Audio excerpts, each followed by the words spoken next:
Somebody gotta run something. Somebody gotta do something. Somebody, somebody, somebody.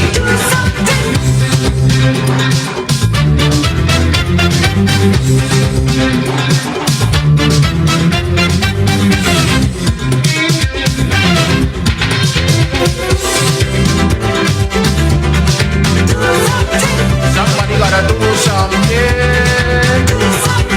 Somebody gotta run something. Somebody, somebody, somebody. Somebody say something. Somebody, somebody, somebody, somebody.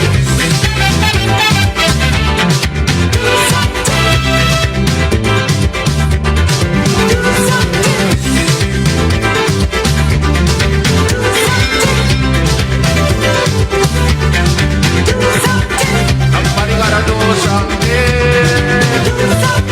Somebody, somebody, somebody. Somebody do something. Blues. Nobody seems to care about this suffering.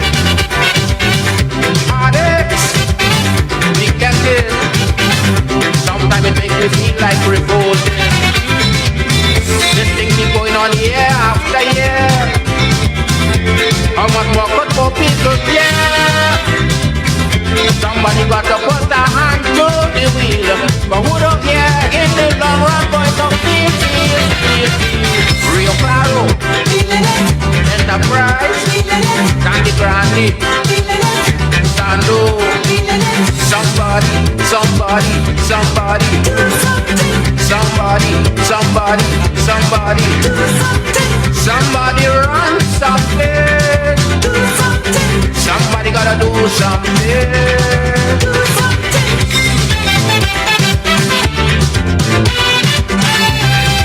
Shining through just for you. Star FM 98.1.7 stereo.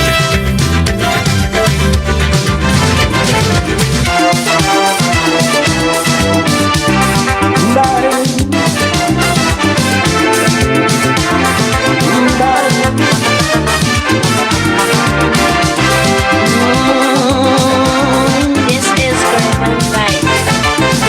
You asking me what is wrong with Trinidad? You can't understand why things go on so bad. You find we so rich in human resources, and yet the country going to pieces. Well, let me tell you, my friend, where we went wrong. After Eric Williams' old car breakdown, we called in an AR, we ordered an X-car and installed a new driver. With 33 passengers from the party, we gave him a maxi taxi, fitted with mag wheels, tape deck, computer, air conditioned 8-cylinder. With posh new fittings, this maxi car arrived. Then it started to swerve and nosedive. It took a year for passengers to realize. They say the new driver cannot drive.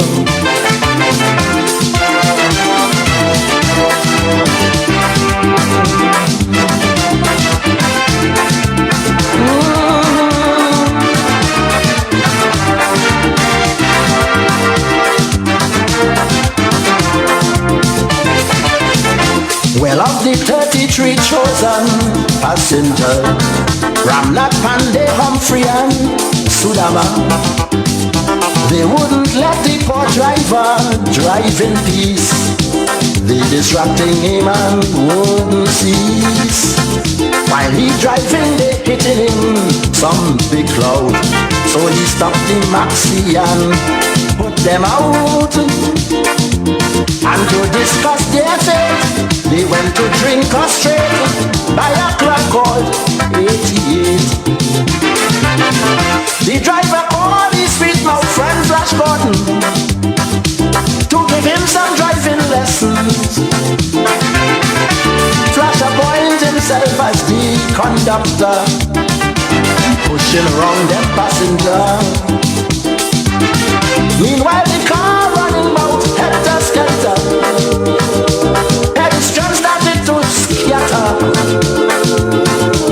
Ellis Clark had to jump and run to stay alive. He says the new driver cannot drive.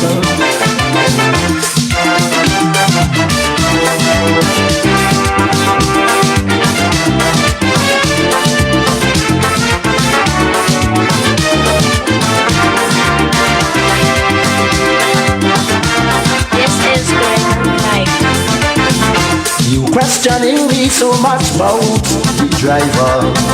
You want proof to show he can't maneuver. Well boy, the first month he get this driving job. You know the man bounced down for you, Rick Bob. He's swerving so much, John Humphrey get frightened. John asked him where he buy his license.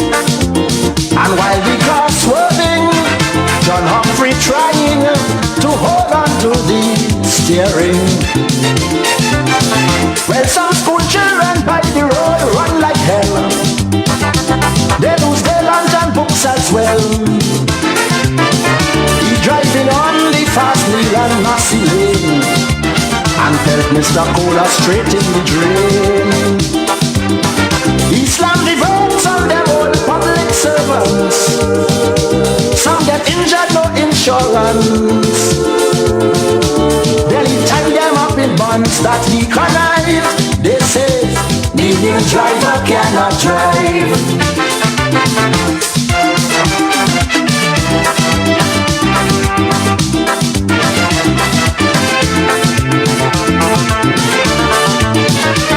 For Nancy Thomas, Chester Rogers. He lost his way by the IMF station and asking a Yankee for direction. And like a vagrant, he begging all who pass to buy back some of his oil and gas. And Jack warned him that his new battery corrode and not to pass on the IMF road. But he ain't listening, he drop asleep driving, and IMF thieves rob him.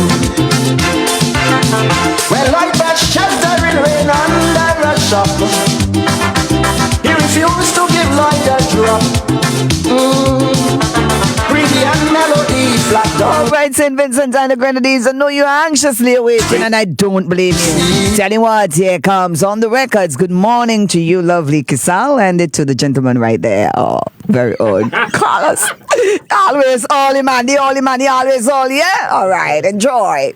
Good morning, Monique. Good morning, Carlos. Good morning, Bling. Morning. Carlos. Good morning to St. Vincent and the Grenadines and to our listeners in the diaspora scattered all across the world. Welcome to another edition of On the Record with yours truly, Keisal Melissa Peters, aka KMP, aka Big Deal. I have to add some more. Names to that. And I'm here with my brother Carlos James. Carlos, morning.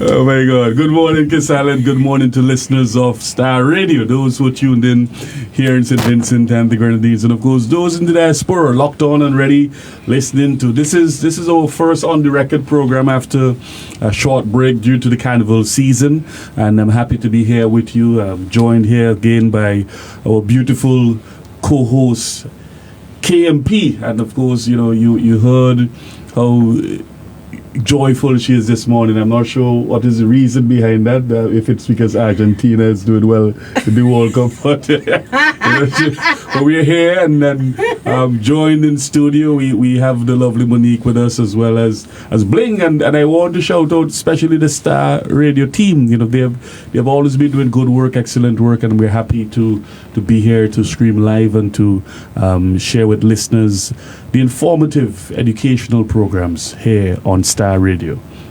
Yeah, well, since you mentioned Argentina, the football World Cup is heating up. There's a semi-final game today, I think, between Spain and France. Yeah, and tomorrow it's Argentina and the UK. Yes. Yeah, England. something along that line. Yes, England. Correct, England. And I mentioned last program that the World Cup is very interesting this time around, not just because of football, but a lot of the conversations around football, and people are really going deep into the conversations about a lot of the countries and their history and their interactions with other countries, whether countries that were former colonies. There are conversations about racism. Yes. And you are beginning to see a lot of true colors of how people think and, perceptions and out there. not to forget the internal football politics. Yes. That is involved with all Oh, yes. There was what some called a little political interference. For those who are following the games would know what that was about. But I'm enjoying the World Cup. Looking forward to the game today and the one tomorrow, God's willing. You're following. Who you back in? Cause you mentioned Argentina. France. I will say to him because I haven't really said publicly, but I'm back in France. Oh, interesting. I want to see Mbappe. I want to see Mbappe raise that World Cup trophy. Yeah. You know why? Because last World Cup, there was this narrative that was created around Messi that 2022 may have been his last chance at World Cup glory. He's always compared to the likes of Maradona, that Maradona had raised the World Cup trophy. So, in likewise, Messi should be able to do that. That would cement him as the GOAT, one of the greatest of all time, or the greatest of all time. And then the narrative on Mbappe was, he's young, he has time, he's a teenager, he has his whole life ahead of him. So there was more sympathy towards Messi because, hey, this may be his last World Cup. Enter 2026. Messi's first game, Argentina's first game, Messi walk out. Back straight, brother, looking like a dopey conqueror, hard for them. And I think in that same game, he scored a hat trick. He scored 3 times, if not that game, the second game. And I said, but this is the man who the media 4 years ago, they were saying, this may be his last World Cup. The man is back and contending for another World Cup. And, it's a lot of stories here. As somebody who's older, he's saying, don't write me off yet. And as somebody who's younger, like Mbappe, go for it. So I am looking forward to it, and I hope that Mbappe gets to raise the World Cup trophy. What I'm looking this time forward around. to, Monique, is the fact that we're now developing our own internal expert on sports. So another program on Star Radio, Let's Talk Sports with KMP. Because her wealth of knowledge and the historical, she can remember when Messi had a hat trick, the historical context of it. It's good to see women involved in sports, and and credit my daddy for that. yeah. I'm happy to see that. Of course, folks, we want to, send a shout out to all of the persons who are locked online. And of course, we usually start, we identify persons at the early start of the program. So if you're in early, you get your official big up from the Star Radio team here on the record. Of course, Augustine Andrews, who's on, and Stacey Maguire, Kenisha Baker, and Keturah Lewis, Sylvina, Glenroy, and we have Marlon Wilkinson, Amy, Annette Vera, who's Annette Vera. She's a constant. And Annette. Yeah. Natalia Lavier and Miss Saniel Durant Daki, who is on from even before the program started. She asked for her time back. At 10 at 10 on the dot, you know. And of course, Comrade Luan and Kojo's in the house, Linton Primus, and we have August Cozier, 40, John is in, you know, big up to, and 40 sending you special greetings as well, you know. Good morning. Jesse Roberts is here, Marlon, I believe, is in the UK, and, you know, who's on, Lavon and Errol and Sasha and Faye and everybody who's and locked Auntie on. Silta. Yeah, and well, of course, you know, should be on one of the first persons to be on this morning. Yeah. Clarence is in. I believe Clarence is in the US as well. Jefferson Glasgow and Monique Hoyt and Monique, as you. Marlon, and somebody said greetings to Lady M. They said special greetings to Lady M. They say Lady M, morning, oi. You caught me there. And of course, Caddy is just logged in, and Val is here, and not just locked on, and usually she's locked on from the US. Val is in St. Vincent and the Grenadines, taking up a lot of the sunshine and going to Corner Bay and getting a salted sea baths. So I'm happy to have you home here in St. Vincent and the Grenadines. Yes, so good morning to everyone, and we're asking you to share the live on your social platforms. Remember, this program is not just about you listening, but also ensuring that your neighbors, your friends, your family, other persons in your communities, if you're next to a neighbor in Sandy Bay or Fitzhugh or Rosal or Glen or Mespo, turn up your radio a little bit so your neighbor could hear. And we want to ensure that this program is live streamed and broadcast to the widest possible audience. It is the most listened to after Morning Comrade, of course. You know, we have to give the distinction that Morning Comrade is the most listened to radio program in St. Vincent and the Grenadines to date. And I think we're a very close second in terms of our listening audience to the program. So we are happy to have all of you. And those who are logged in from the diaspora, Austin King, my good comrade, you know, happy to have you on, my brother. And I'm really happy to have all of you listening and making your contribution. Today, we're going to talk a few things. We're going to talk about a little bit about the Carnival Review. Yes. I know that's up Kojo's alley, and you know, he's one of the experts on that, you know, and he's home. And I think I heard him on another radio program some time ago, making some important contributions. So we could you know, take a few minutes to talk about, you know, what we've seen with the carnival this year, room for improvements, of course, things that we can look at, and generally how we can work to improve the product that we call Vincimas. Then, you know, just off of the carnival, we heard, Keisal, of the announcement by the Moody's. Providing an official update on St. Vincent and the Grenadines is their scoring of St. Vincent and the Grenadines in terms of the financial markets. They've downgraded St. Vincent and the Grenadines, unfortunately. We're going to talk a little bit about that this morning as well. You know, the thing about it is, you know, sometimes when we are here in the programs and even in the parliament, and we're offering suggestions and recommendations, and some of our own comrades would say, well, you know, you don't help them, and really the truth behind it is that we're not even trying to help them. We're actually helping St. Vincent and the Grenadines, and an opposition doesn't necessarily have to be critical and to oppose and dispose, but also to offer suggestions and recommendations on how we can improve St. Vincent and the Grenadines, because we don't want, for instance, for us to having to go to market to raise funds to pay civil servants and to run the country's affairs, and we can't afford to.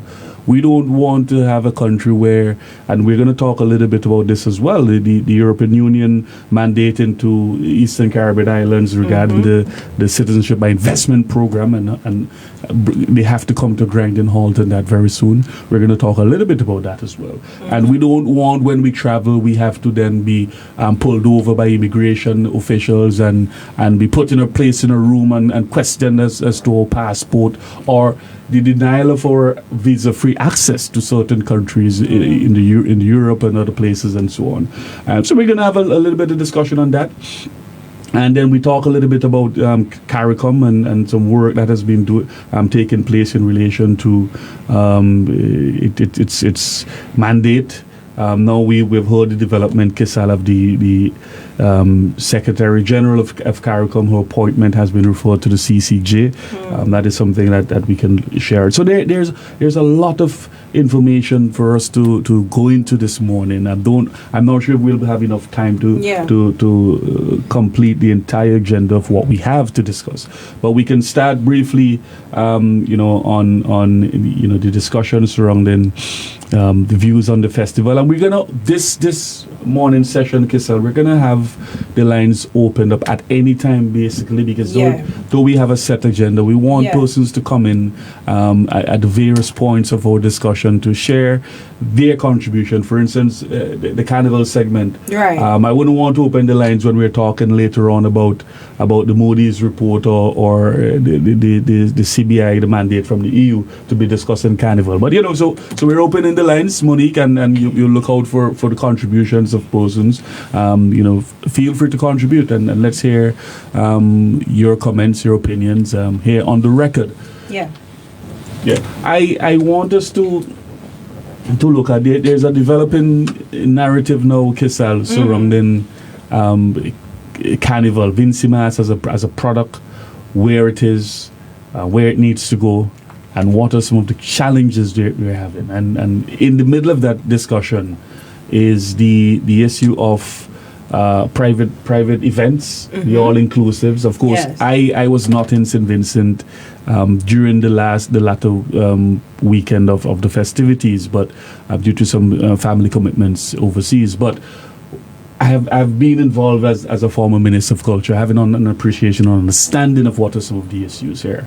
And of course, there are persons who from time to time would communicate with me. There are people within the industry will vent their frustration and share their ideas as to how we can move forward. What are some of the challenges? And of course, Keisal, at the center of it is the discussion surrounding the CDC organized events, the participation or lack thereof of the Vincentians not patronizing the events that are CDC endorsed or officially put on by the CDC. But we have more than we can chew in terms of private events. I'm not sure if you had the opportunity to take in any of them. No, I didn't. And the ticket prices for some of these private events are as much as $400, $500, while to go to a CDC event, in some respects, it's $40 and $50. Yeah. But the park is still empty. Yeah. But the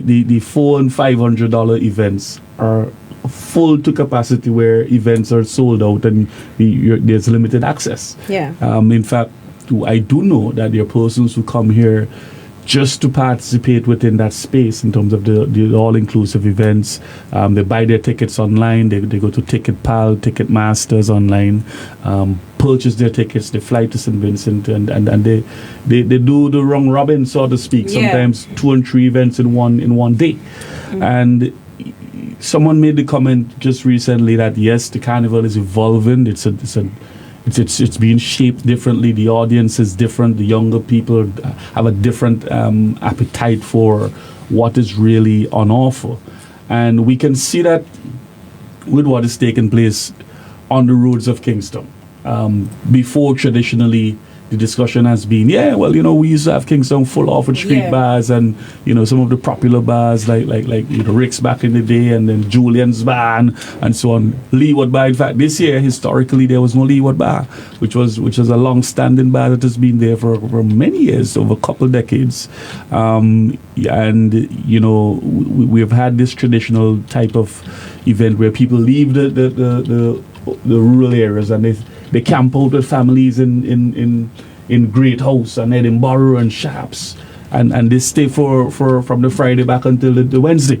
But there are many different things which has changed that, and a lot of it, I believe, when we go to the roads and the street bars, the culture in Kingston had a lot to do with transportation. You see, we're not looking at what are the social what I would say implications of what is taking place now. For instance, and as I made the point just briefly a while ago, when you leave Chateaubriand or Sandy Bay Monique on a carnival Friday, you pack in your bag. Come on. You finding some neighbor, some family friend who have a house in French's or Roseau or in Edinburgh or Bottom Park. and Camden Park, of course, and Sharps and Green Hill, because that's where a lot of these communities are actually, admittedly, persons who would have left the rural areas many years ago, aunt, cousin, or uncle, and they have moved for work and other purposes to the urban areas. So there's that family connection. You go to Camden Park, the whole of Camden Park is predominantly from people from Petit Bordel. Most of them who traditionally came there because of the migration from the volcanic eruption of 79. But prior to 79, the people in Petit Bordel were never actually living in Petit Bordel. They were living in a place called Monrong and Larakai, which is closer now to Fancy. Right. It's an interesting story. We should really study the migration. Exactly, and that was because of a previous volcano, and they moved eruption and they moved from those areas in the hills to Petit Bordel, and then from Petit Bordel they moved to Camden Park. Both Petit Bordel and Camden Park were estates. They were never communities. They were actually estates, and which later built out into larger villages and so on. So we have had that migration, and because of that migration, and because back in that time you had some big buses. You hardly had transportation, or even if you had transportation, you didn't have enough transportation to bring everybody back into Kingston every day. So a lot of the people who moved, who were in Kingston during the carnival period, were there because, I didn't want to really go by Keisal. I stayed by Keisal for the weekend, I can't be up in Keisal space. It's a little one-room house Keisal have. I can't be in a space. So I lime on the street. That's how the culture started. I lime on the street whole day until I go by Keisal. I bathe and I leave again. I don't even sleep. I bathe, change my clothes, and I go back to go to maybe do a 2-hour nap, and then I back out again. And that is really what the culture has been over the years. So now you have a lot more vehicles and private vehicles and rentals. You have a lot more persons with access to public transportation. So you don't have that weekend or couple days, 7, 8, 9 days, or how many days people would come to Kingston and camp out happening anymore, because people go back to their homes the very same evening. And culturally, that is also part of the shift that we don't look at. We have to look at the social and socio-economical and so on when you look at some of these things. So we take that for granted, and that's largely one of the reasons why the street bars have declined. But there are other reasons too, of course. And then Keisal, what we have to look at is with these private events now, a lot of the persons who are coming to them are people who are coming from overseas, where there's already that culture of brunch and barbecue and so on, and it started in other places and it's now picking up here in St. Vincent and the Grenadines, and it is one of the things which the festival has emerged to. Then I noticed that there's a late start, it's not a late, it's now gone back to worse than what it was before, where events are starting now in the park close to midnight. Yeah. And I'll tell you again, the appetite and the audience, you have to look at that, because the people who are going to Soca Monarch now, the younger generation, they don't leave home until 1 o'clock. They're accustomed to starting their parties at 1 and 2 in the morning. When you go to a color fete or one of those events, though the event would start at 8, 9, 10, they're literally not starting until midnight. So the younger folks would go somewhere and lime, as they say, get ahead, get the head bad, and then they go to the event. Right. So you're not going to find somebody going to the park who the audience, which is now attracting to Soca Monarch, go to the park by 8 o'clock, 9 o'clock. It's a different generation who they themselves are, and we yet to understand them, and the anthropologists in time will then critique this generation that is now to our time and the time before us, Gen Keisal. Z versus Because it's millennials it's versus baby boomers. it's a different type of breed of persons, and their mindset is completely different. True. So I have a question for you, though. Sure. As a former minister, the way, especially today, for the elder folks, especially who are accustomed to hear the true culture, and we are not getting it. It is slowly slipping away. We are not even hearing the humor in the song, the calypsos. All right, we are not even hearing that anymore. All right, so But my question, though, how they successfully balance increase in visitor numbers with preserving the authenticity of that's local traditions? the question. That's the perfect question, and that's where we're getting to. How do we create that balance?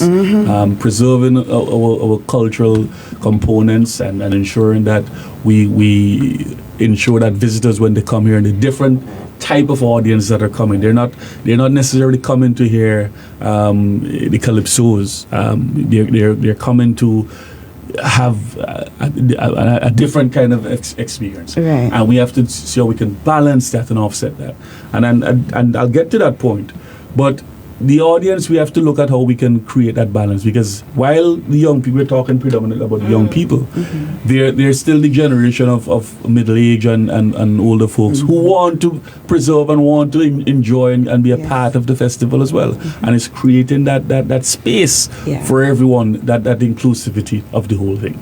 But yes, we have to look at creating that balance. And I think one of the suggestions which I had thrown out to the CDC in the past, and working with the private promoters, we have to know to package all of the events together. It can be it's a CDC versus private promoters. It can be, let's move CDC events forward to an earlier time and leave the last weekend for private promote. It cannot work that way, and it cannot be where the CDC is stifling the commercial enterprise because of the mass of younger people who are traveling for a carnival now are coming to experience something that the CDC has not been able to package and create for them. So there has to be that way where there's a greater level of partnership in packaging and promotion of the festival, and ensuring that the product that is called Vincy Mass is all embracing, all inclusive for all types of people, and particularly those who want to ensure that the traditional mass and the traditional components of the product is maintained in its genuine form. We have to preserve that. One of the recommendations I'd thrown out, Keisal, was, you see, on a Saturday when you have Soca Monarch, undeniably Soca Monarch is the event for CDC that pays the bills for other events. All of the other events for CDC, they operate at a loss. They have been operating at a loss for years. They will operate at a loss before the event actually starts, because of the operational cost that is with it. The tickets the sales at the door are not significant to generate the profit margins and the revenue to offset the expenditure. So you have the carnival, the Sunday at the Mardi Gras. You have Steel and Glitter, though that has improved in terms of its the numbers at the park, because a lot of younger persons are under what we did in terms of the Pan Against Crime initiative, which is a national component of it. We created more Pan sites, so we had a lot more younger people getting involved and interested in Pan. So we have seen the numbers growing there. But traditionally, the semis and so on, and all of the events that CDC put on, they operate before they even start, before the gates open on the day. On paper, they're operating at a loss, at a financial loss to the CDC. That's the first thing. The only event that they're able to make a marginal profit on is the Soca Monarch Night. And that event, they are able to utilize the revenues from that event to spread it across the other components in terms of ensuring that they cover the expenditure for the other events. So Soca Monarch carries the rest of the CDC shows, and therefore I can appreciate the push from the CDC to protect the Soca Monarch product and the night itself, because that is what pays the bills for the other activities. But I'd given them the suggestion, Keisal, Money.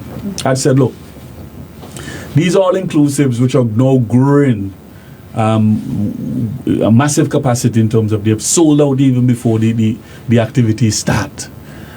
And I said that no matter what price point you put on these tickets, people are still buying them.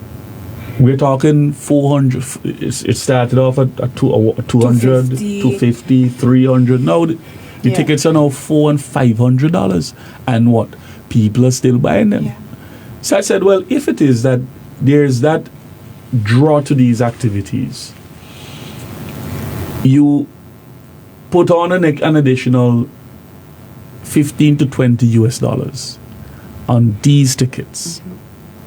And the persons who are attending these activities, you put a band on their hand, and that band gives you an all access pass to the CDC events that flow after. So it's your choice whether or not you want to go to Victoria Park or not. Nobody's forcing you to go to see the soca coming up. But you've already made a contribution to a CDC organized event, which is the primary activity or event that is put on to offset the costs of the other activities that are operating at a loss. Right. And most persons, if I can get in the park, I've already paid it in my ticket at the other all-inclusives. And my all-access pass now we can use that now to go to a CDC event. I'm going to participate. I'm going to go and see.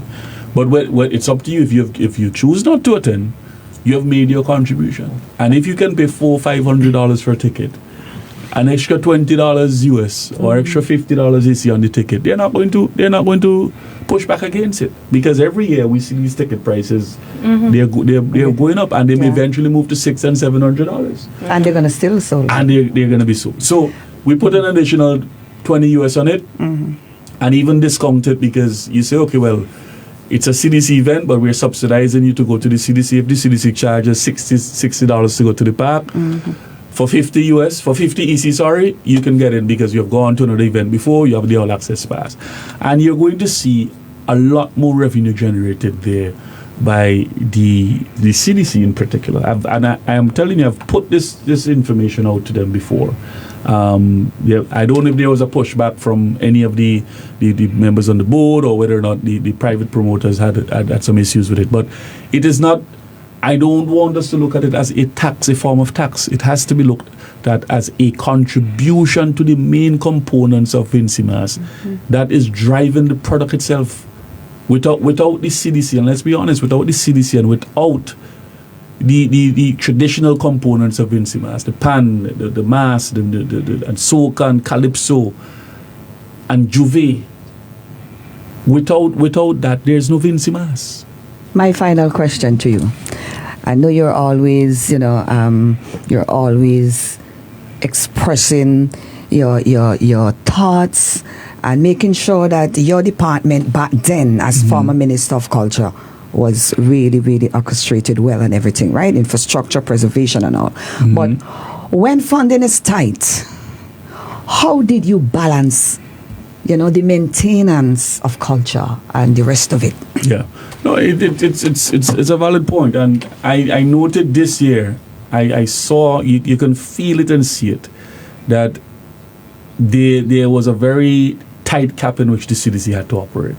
You can see it in their production, you can see it in their marketing and promotion, that they didn't have the funds required to really carry or execute the festival in the way it could have been executed. I'm not saying that it was not a good carnival. There are people who had a good time and so on. I'm not knocking the product, but I'm saying you can see it, you can feel it from how they carried out and executed their plan, that sufficient funds were not allocated. And that has always been a challenge for CDC. And that is where there has to be a greater level of collaboration with stakeholders. For instance, I'll give you an example. I'm hearing that event promoters had to pay tax on importing the brand paraphernalia for their activities, spending over $10,000 in custom duties. I would say to you that is highly shocking, and it should not be. We should, in fact, even the trussing and the props and whatever it is that you, once you're bringing it in for the festival itself, it should be subsidized. That's the first thing. Okay. And in subsidizing that, you have to then enter into those social corporate relationships with the private sector and with the private promoters, the back end staff of those who are setting up the music, the trussing, the sound systems and engineers and so on. It's a labor of love, mostly.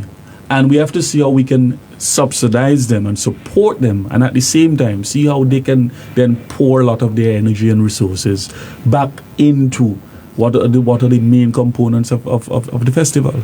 And that is what it is. Yeah. The corporate community in St. Vincent and Grenadines, I know it is a challenging period for a lot of them.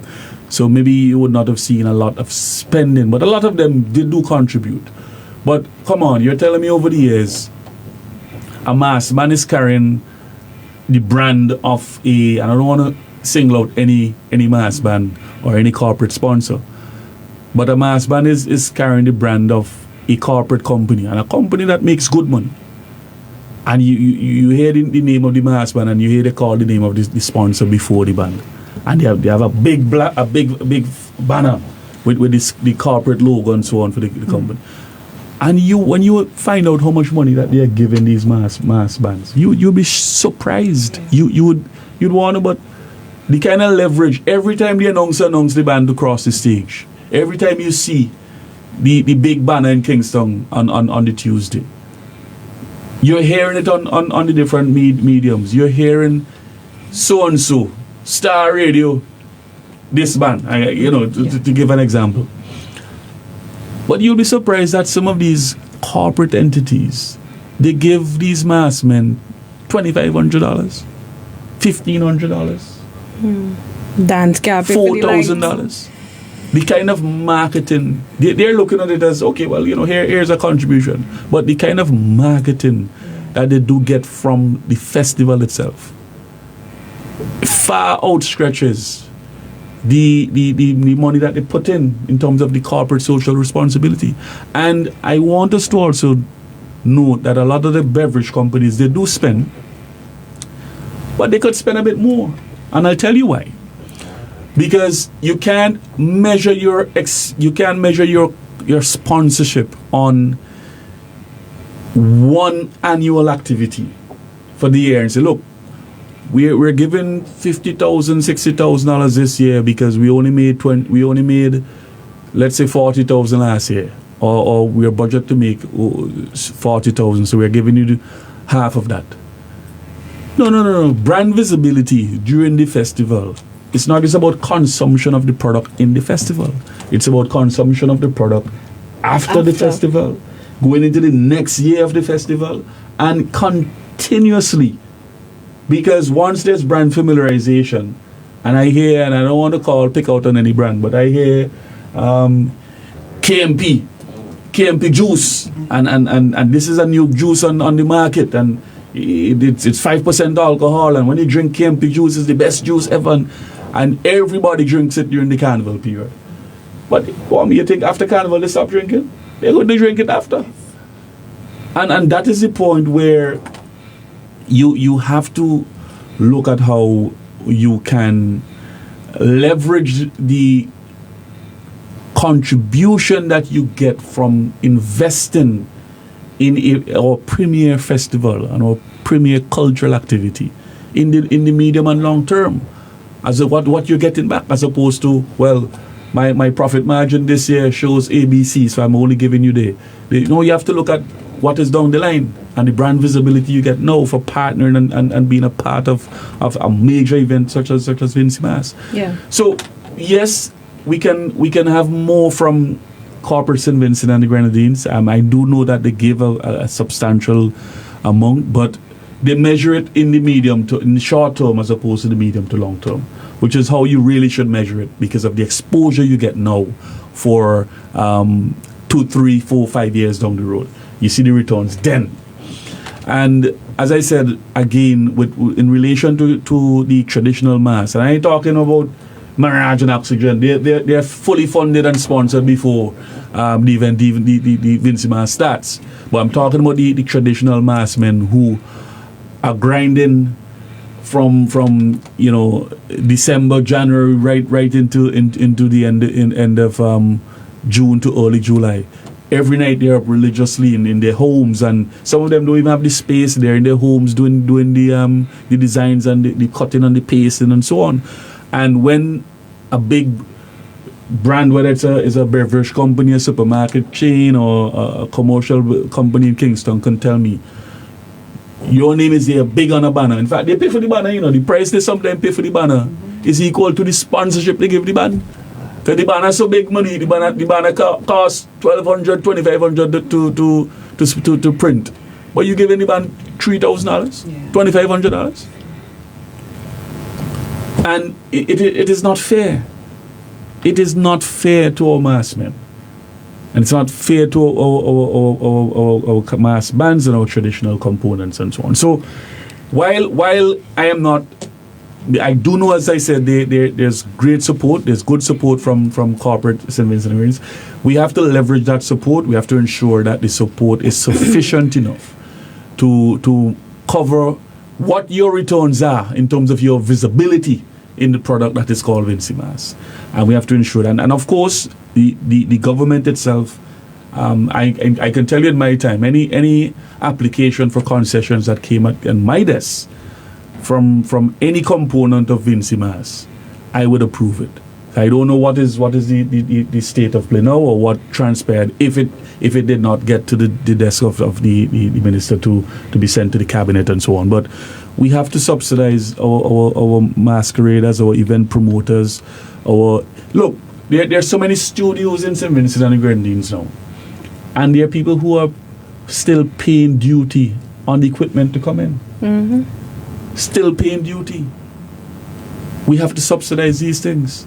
We have to subsidize a lot of the development that takes place behind the sound engineers, the equipment that they bring in, the event planners, the trussing, the tents, even the guys who are manufacturing the ice.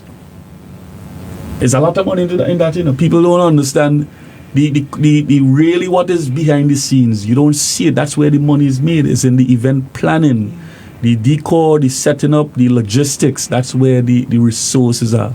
And it's not that you are there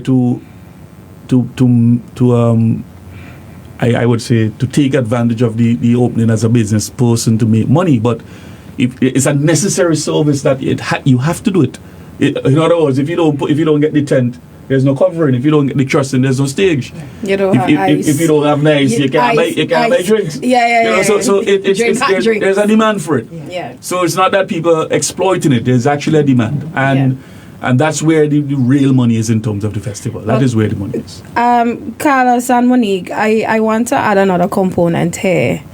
And, I agree with everything you are saying, Carlos. But I think just as the World Cup is triggering deep conversations, I think we need to have a conversation as Vincentians about what our culture means to us.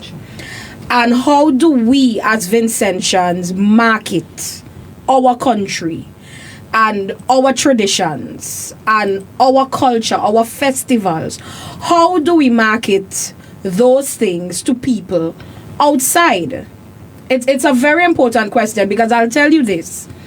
If we don't value the different cultural components, then people who are coming will not value it either. So I remember even before I became a minister, one of the things I did, I will always invite friends from university, from law school, friends I've met different countries in the region to come and experience Vincy Mas. Because I do believe we have a culture like no other, and after they've had the experience of Vincy Mas, they go back and they say, boy, them Vincy's dope party normal is a different kind of vibe. It's like a grassroots, authentic kind of vibe that you don't get, because for instance, a lot of the other carnivals have become so commercialized that sometimes you can't feel the culture and what inspired this festival in the first place. So I would want us to have that conversation. And when we have that conversation, then all stakeholders need to come to the table. Because there are people who are saying, oh, well, without the private events, the carnival calendar would be meh. It would be bleh. It would be just, bland. But the carnival festival brings a lot of visitors. And promoters, let's talk frankly, promoters, they are strategists, and you have to be strategic as a promoter where you hold an event at a period in time where you can have a successful event. Successful in terms of attendance, in terms of the monies made. So let's not pretend like carnival is bland. It's nothing. It is very necessary so that everybody could benefit. But how are we as Vincentians promoting our carnival to the people that we are bringing to come to attend our events? And that's something I don't think, and I haven't seen that discourse yet. How are we marketing our country? What are we saying about carnival? What are we telling people about Juve? Now, Juve is something, other countries have it, but, what are we saying that would say, okay, well, I'm coming for carnival, I'm going to play mass, which I think is the most popular of the traditional components of carnival, the mass, the Tuesday mass. But I want to experience something else. I want to hear a little calypso. I want to hear some steel pan. I was so happy to see the younger ones, more bands. And as you said, because of the investments by the Unity Labour Party in Pan Against Crime, we now have more pan size. I remember when I played in my first Panorama, it was only 4 bands in Junior Panorama. And I think Girls High School may have been the only school band at the time, if my memory serves me correct. But now I'm so happy to see more and more pan sides coming and competing. So what are we saying about our culture, and what does our culture mean to us? Because if we don't have this conversation, and if we don't bring stakeholders to the table, we will find ourselves with a situation where foreigners will be enjoying carnival more than locals, and locals at some point may not be able to afford attending events, especially the private ones. So as a promoter, how are we marketing St. Vincent and the Grenadines outside of your event?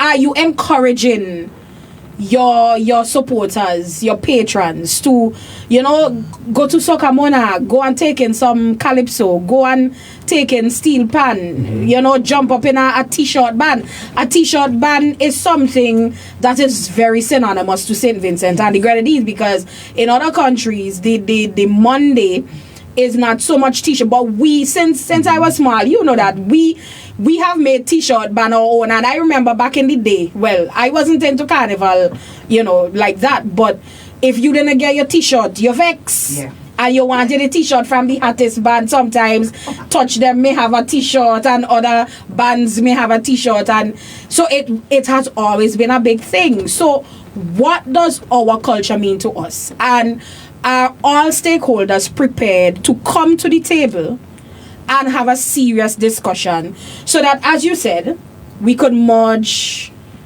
all of the components? Because I personally, I like the private events, because this is the other thing too. You can't force people to go exactly where they don't want to go.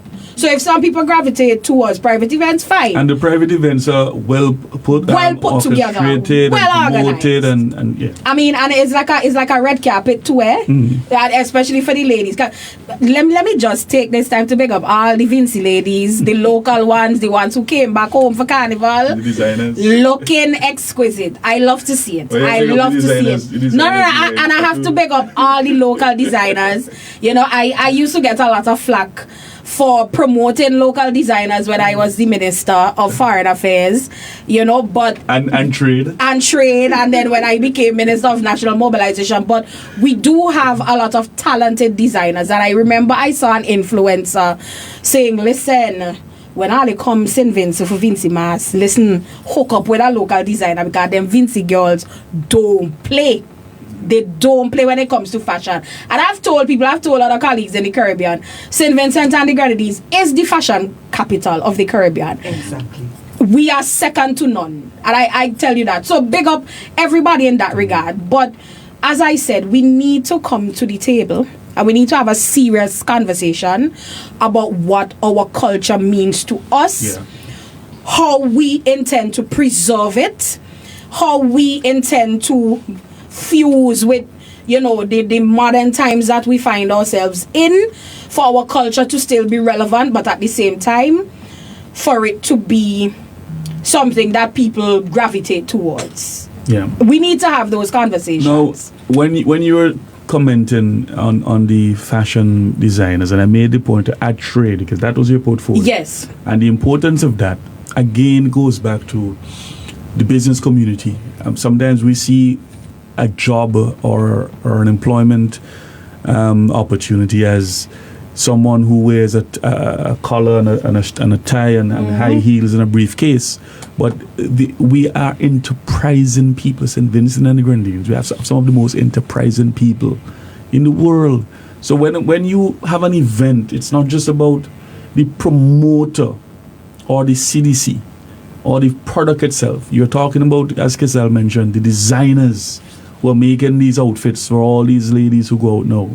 The nail technicians. I think we have more nail technicians now per capita than probably anywhere else. Outside of Brooklyn with all the Chinese and so on. The hairstylists, makeup artists.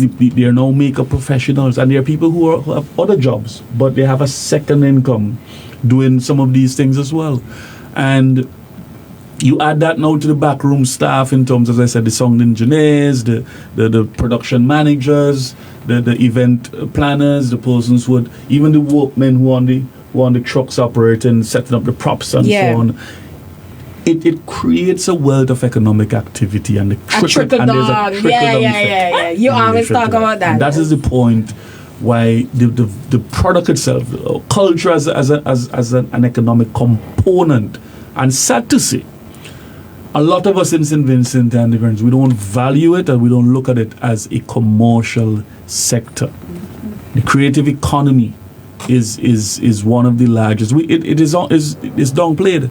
Just like tourism on the main island, I've said it before, a lot of us, we're still not fully on board with this whole tourism drive and tourism, though I've always been one of the ministers who never advocated for a tourism-based economy, because I can see what the challenges of that could be in event of a natural disaster or hurricane or even if something external beyond our control and the plane stop flying.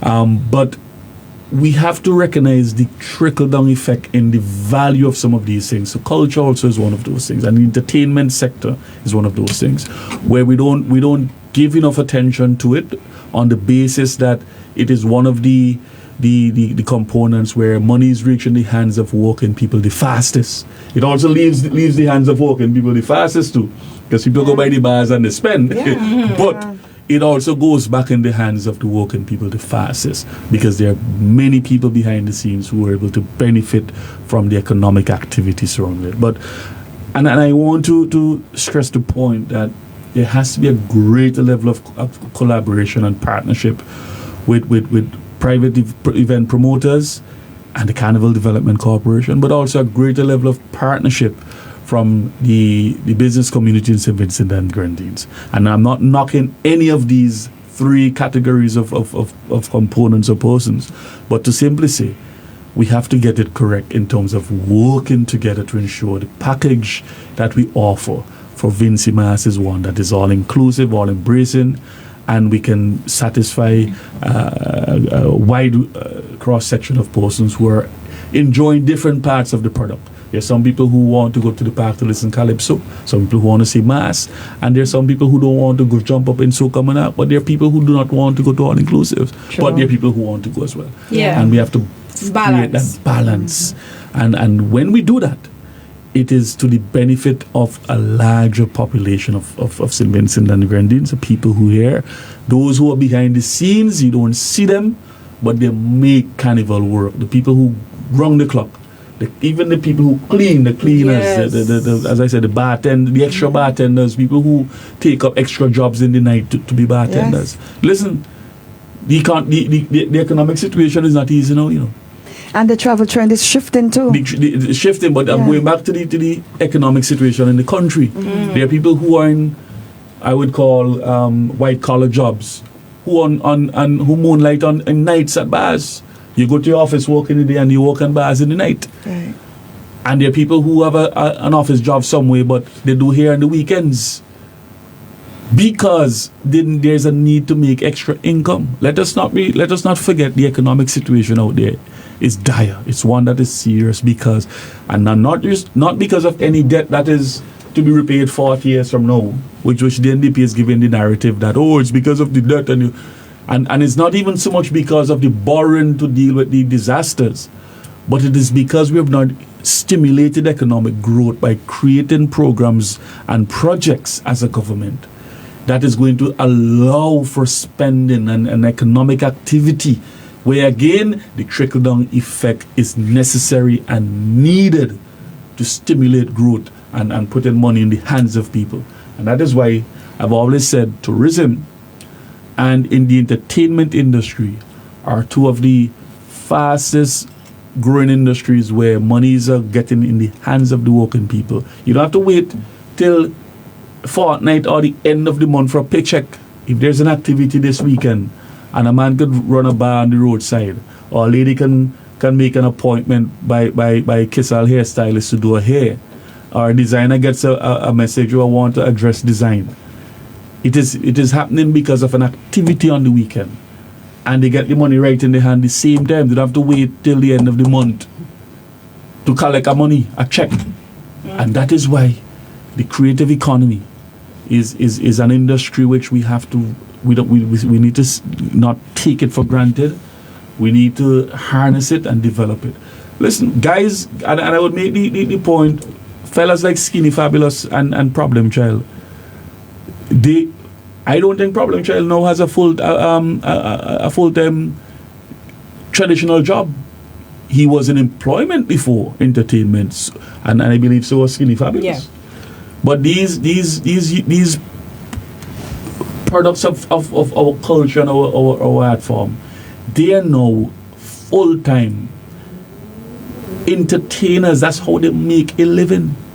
They don't have pension to collect, you know. But they work every weekend. They hit the circus from London to New York to Miami to the rest of the Caribbean islands, and that's how they make an income. And we need to start looking at the creative economy as a means of how it's a productive sector where people can make a living.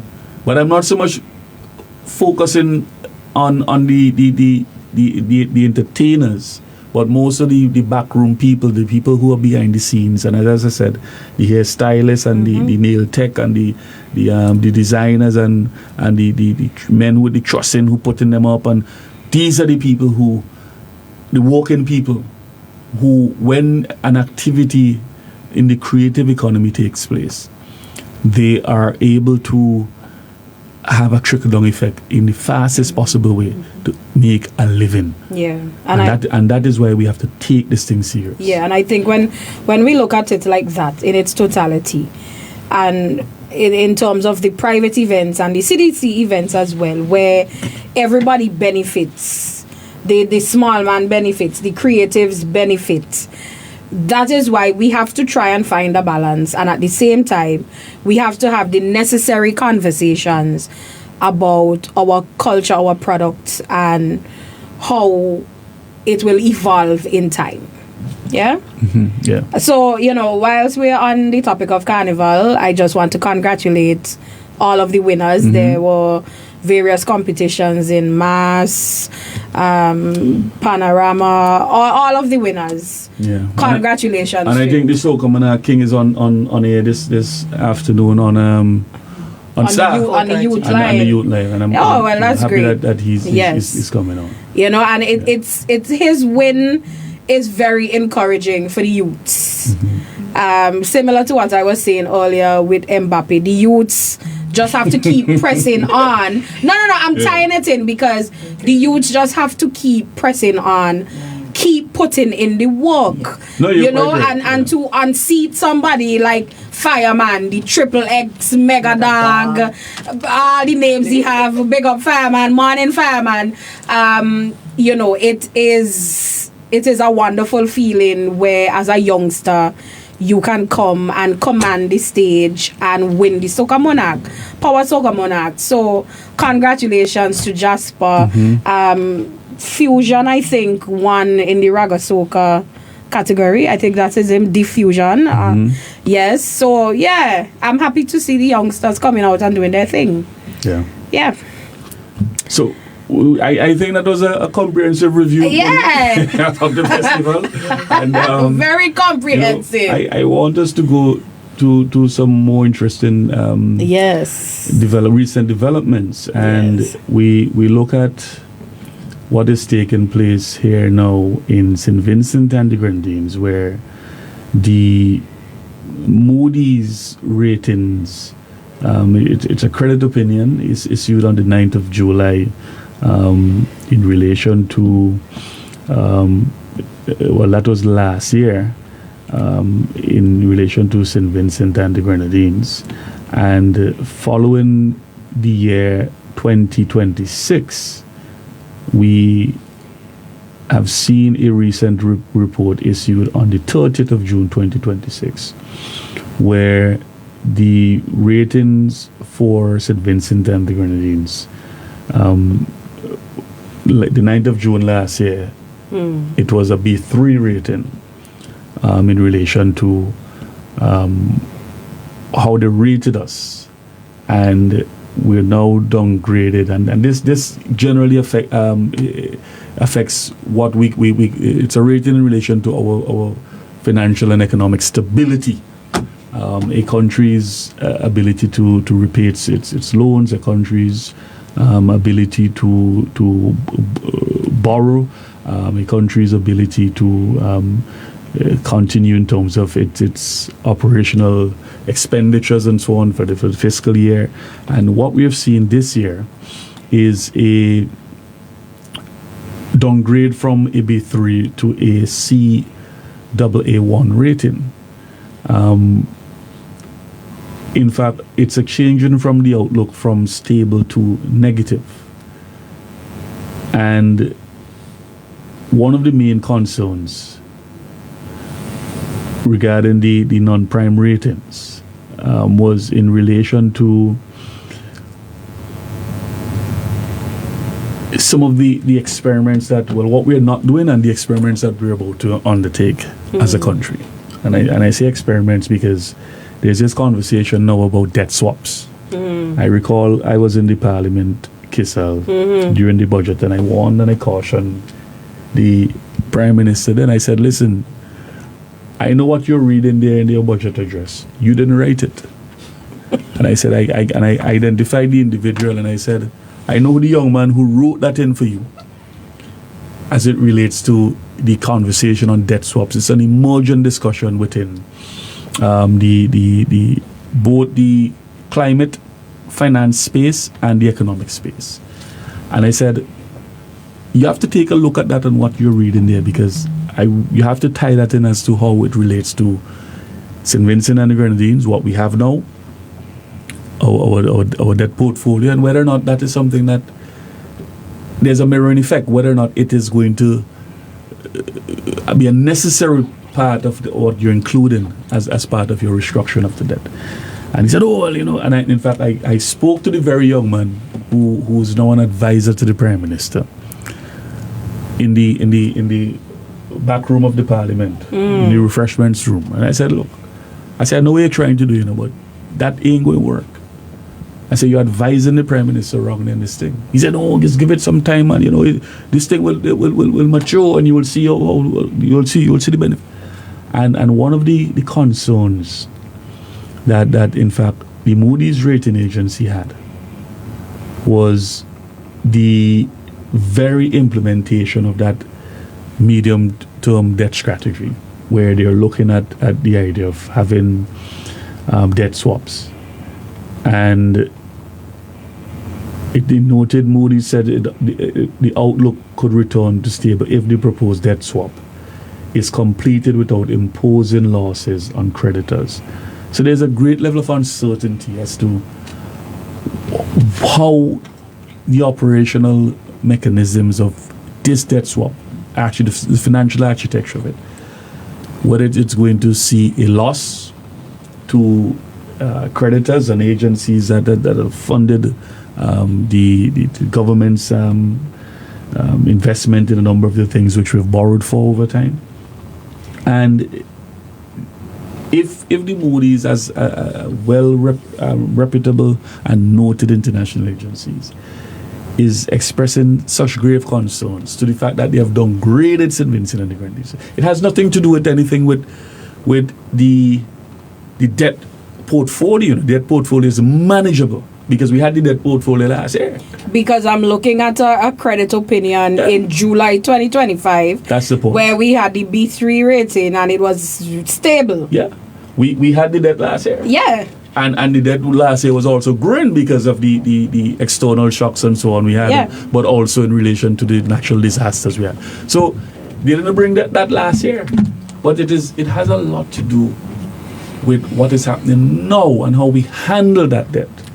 What are the mechanisms we are triggering economically to deal with restructuring the debt? One. And two, whether or not there's sufficient economic activity in terms of capital components within the local economy that is going to drive and stimulate growth and enabling our ability to now sufficiently service our debt. That is really what it is, long and short. You don't need a forensic auditor to come and break it down to you. That is what it is. It's not about the debt.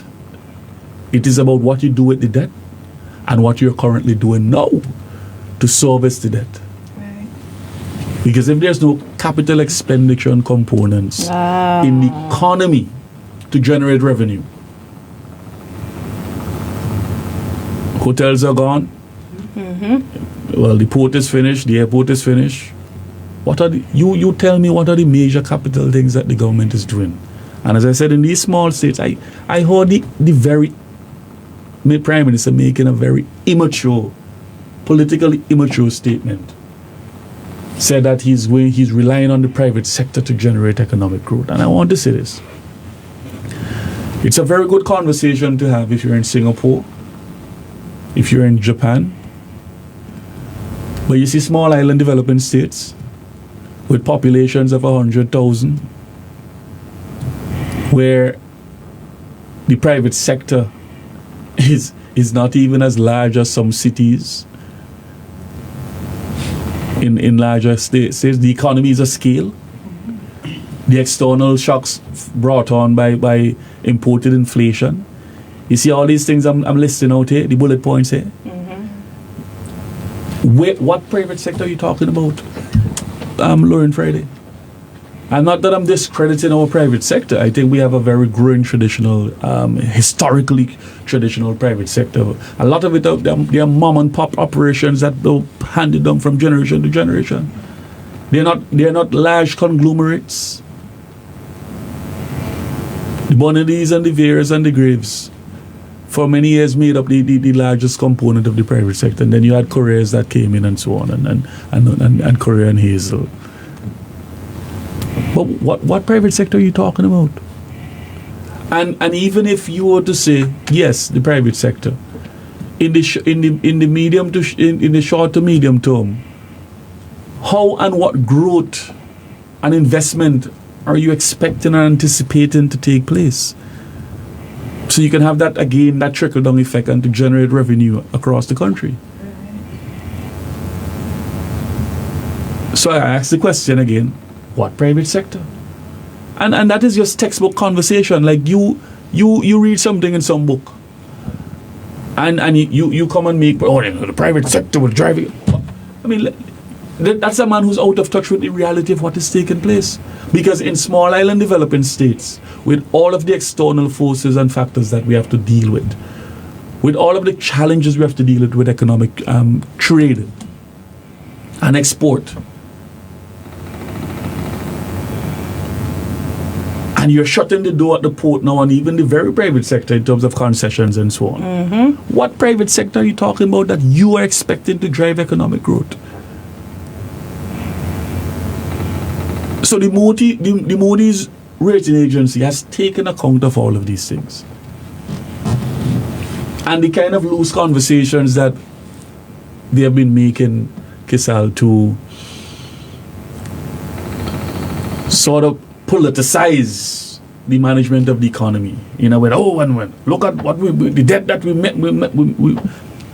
Look, any serious person about business will know. You want to have an asset. You want to deal with an emergency like with the crises we had in the volcano and the hurricane. The money in is going and take it, with our gold, with our oil, with our bauxite. We have to borrow because of our vulnerabilities. And we are at the front line of a number of these challenges. We have to go to market.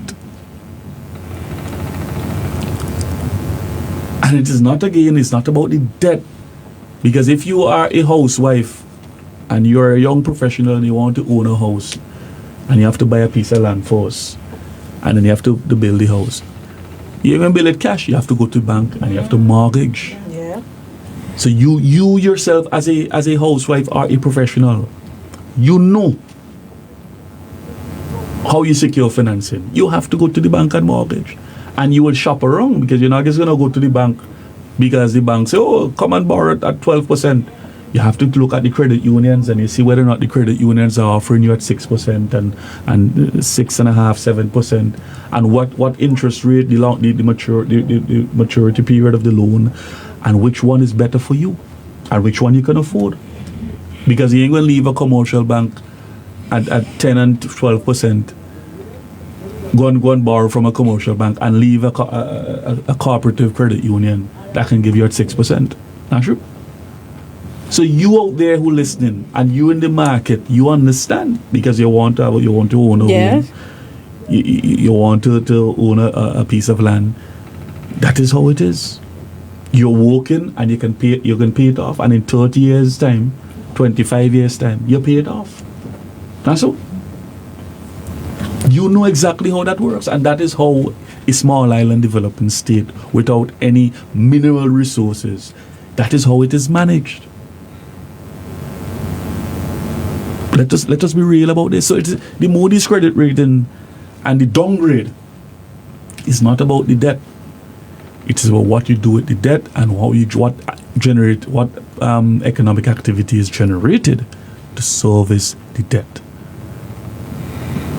So this novel idea of the debt swaps, and as I indicated in many different times, debt swaps for external loans from multilateral agencies at 1.5. Look, we just went to the parliament week before we to borrow monies from the OPEC fund, which was negotiated under ULP government, and you have rates at 1.25 and 1.5 at those rates. That is what we're talking about. Yep. You have to go to market. And as I said, this is how there's a 10-year grace period on one of those loans from the OFED and OPEC fund. Then it matures in about 40 years. And essentially what you pay back is what, a 1 point something percent.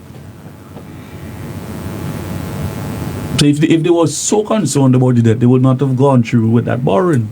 It was already negotiated. So again, it's not about the debt. It's how you manage it. It's the capital components that you put in your revenue of estimates and expenditure to handle the fiscal pressures and not to experiment, because debt swaps, when you borrow a mortgage, a loan on the market for 1% what's the value of that for debt swaps?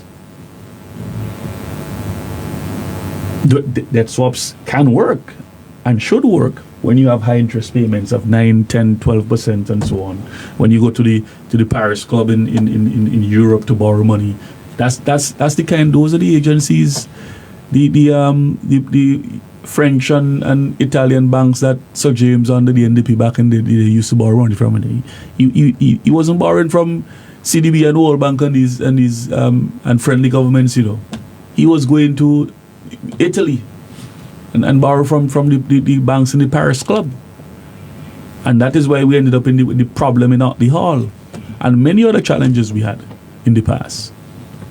Perhaps debt swaps would be more prudent for such terms of borrowing, but not the way in which the ULP-led administration carried out its mandate and ensured that we were responsible and there was fiscal maturity in how we handle things in ensuring that what we borrow wasn't beyond a certain interest rate, and we made sure we were able to pay it back and over a period of time and so on. So the Moody's didn't give us a negative credit rating last year, but we certainly got one this year in the first 6 to 7 months of this administration, primarily because everyone is uncertain. Even the experts in the financial services sector and the international agencies are uncertain as to what is the hell this government is doing. Everyone is uncertain. If you thought we were here on the record and Comrade on the morning Comrade program, and when we in the parliament, we just talking because we can talk. That negative rating from downgrade from the Moody's is a perfect example that there's a level of uncertainty, not just on the ground, not just from the opposition, but even the professionals in the financial services sector and international credit rating agencies are on edge. They are uneasy about St. Vincent and the Grenadines and how the economy is being managed and what is being done to spur economic growth and to ensure that we're able to service our debt in a efficient and prudent manner. People are uneasy. Professionals, international agencies are uneasy. And if they are uncertain and they are uneasy, you're going to have these resulting indicators like what the Moody's have just done in terms of a downgrade. Yeah. And I repeat, we had debt last year and we had debt the year before. We didn't get a downgrade because it's not about the debt. It's about how you manage the economy and what you do with the debt and how you service it. And if this current administration has not convinced these international credit and rating agencies that they are on top of things and they can drive economic growth and they can create opportunities for revenue for the state, we wouldn't have a downgrade that we're experiencing right now. And I want right thinking people to understand. Don't just listen. I want you to understand what it is that the Moody's credit rate downgrading and their ratings is saying. It's not about the debt. It's about how you manage the debt and what you're doing to ensure that the debt is paid back. All of us, we go to the bank and we borrow loans. We buy our houses, we build our houses. But it's your ability to pay back and what you're doing to generate income and revenue to pay back. To be able to pay back. So nothing is happening in this country. And that is what Moody's is saying. Well, we are not, we're very concerned that nothing is happening in the country that convinces us right now that the direction that this administration is going in, we are satisfied that they will be able to manage and handle in the foreseeable future. Yeah. Don't just listen, read and understand for yourself. And that is my layman's interpretation to you. For those who have not read the report, it is of serious concern because, again, their comrades would say, well, don't offer them any suggestion. We have to talk about these things. Yep. Because all of us live here. We live in this country. It's our country. We can't just leave the country to go to ruins. And the inexperience of Lorraine Fridays is very, very obvious now. Even the credit agencies are very edgy about it. They're seeing it. Because they don't have the confidence that this government has what it takes to generate the economic growth and the activity that is needed in the country. That is why you have a downgrade. There's no shorter way to put it than that. Because the debt existed before, as I told you. The debt existed the year before, the year before that.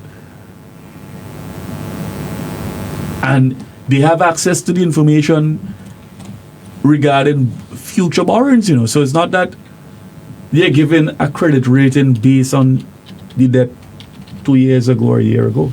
They will know what our discussions are with the World Bank, what is in the pipeline, what is it that we're looking to do with the Saudi fund and the OFED fund, and they will know these things because that's their job. So if the argument is, oh well, it's the debt that you will be generated, you don't think they didn't know that the debt was going to be at this rate this year? Because loans will mature and they can predict what the debt is going to be 10 years from now. Because they have access to the information. They know what we are borrowing and what we are in the market doing. And they also know that the new administration has engaged the IMF. Oh, but that's the point. But that's the point, Keisal. So they know that a debt restructuring program is in place, whether it's homegrown or a hybrid of the IMF Whatever it is. and the current government. Let us be clear, the IMF is in St. Vincent and the Grenadines. You can call it as homegrown as you want. It is a hybrid debt restructuring program. The IMF is here. And look, it is, there's no Caribbean leader I know in the year 2026 that is running to the IMF and begging help. It's either you lack the ability and the creativity and you need external agencies and people sitting in an office in Washington to help you run your own country. It's an insult to our sovereignty as a nation for us to go down that kind of road. And I don't see any other Caribbean island in the year 2026.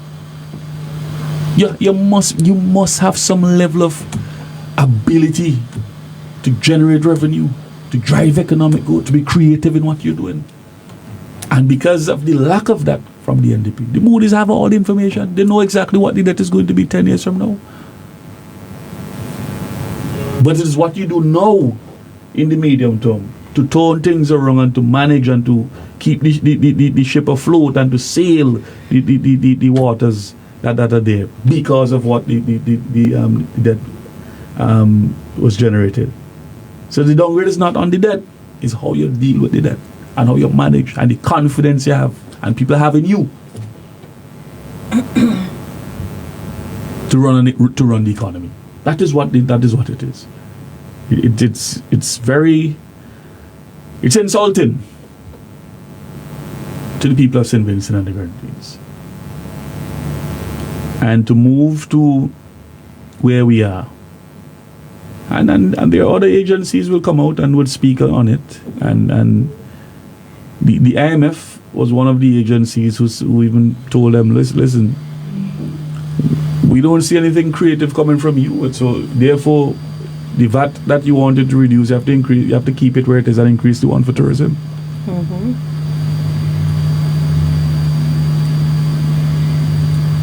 There's nothing on offer in terms of managing the economy, creating economic growth, and balancing our expenditure and our capital expenditure and so on, our revenue, ensuring that we're able to continue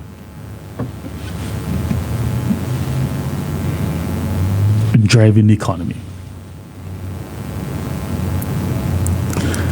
And these are the challenging things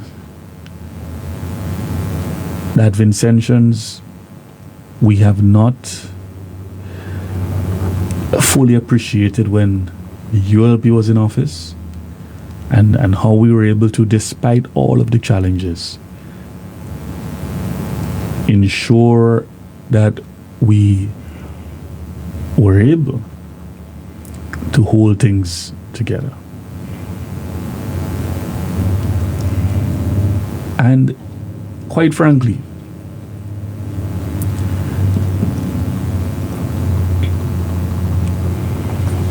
there's a lot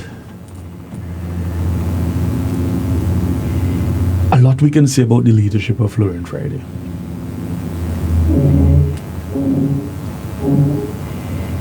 There's a lot we can say about the leadership, or the lack thereof. And it didn't have to take a credit agency to tell me and to tell anybody else or any right thinking person that the NDP administration doesn't have the ability to run the economy and to manage the affairs of St. Vincent and the Grenadines. We have been seeing it. And not just that, we have been seeing it. You have been feeling it. Okay, it's always easy to come and talk, Keisal. Mm-hmm. But it's to translate what we're talking, the feelings of the people on the ground. And you go to every community in St. Vincent and the Grenadines now, you would hear people telling you things are slow. There's a pinch on how people spend. There's a pretty much a grinding halt of economic activity, apart from one or two of the projects that the ULP government started or had in the pipeline to roll out. Things are pretty much on a go slow. And when I was in the parliament in the budgetary exercise, in the debates, and I said that what I saw on the paper here to be rolled out in this fiscal year is going to create what is called an economic drag. A drag on the economy. Fellas, them over there say, well, we know what we're doing, we know what. I say, listen, y'all don't know what they're doing. And Vincentians right now are feeling that economic drag. That was not just an English word or term, It is actually a term in categorizing finance. It's called an economic drag. That is what we're experiencing and feeling right now in the economy.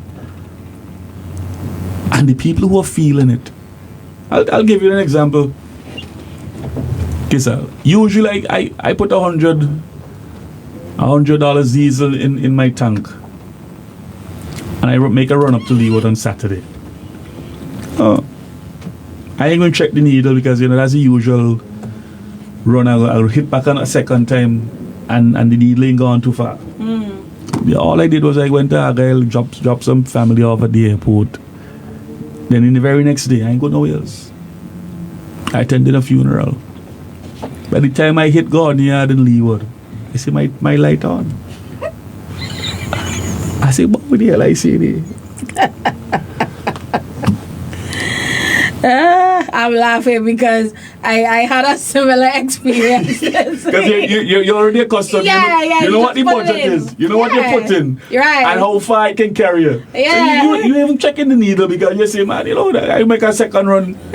By Tuesday, I'm going to fill up, which is like today. Boy. Because in the very next day, I had to go and put back another $100 in the tank. Mm-hmm.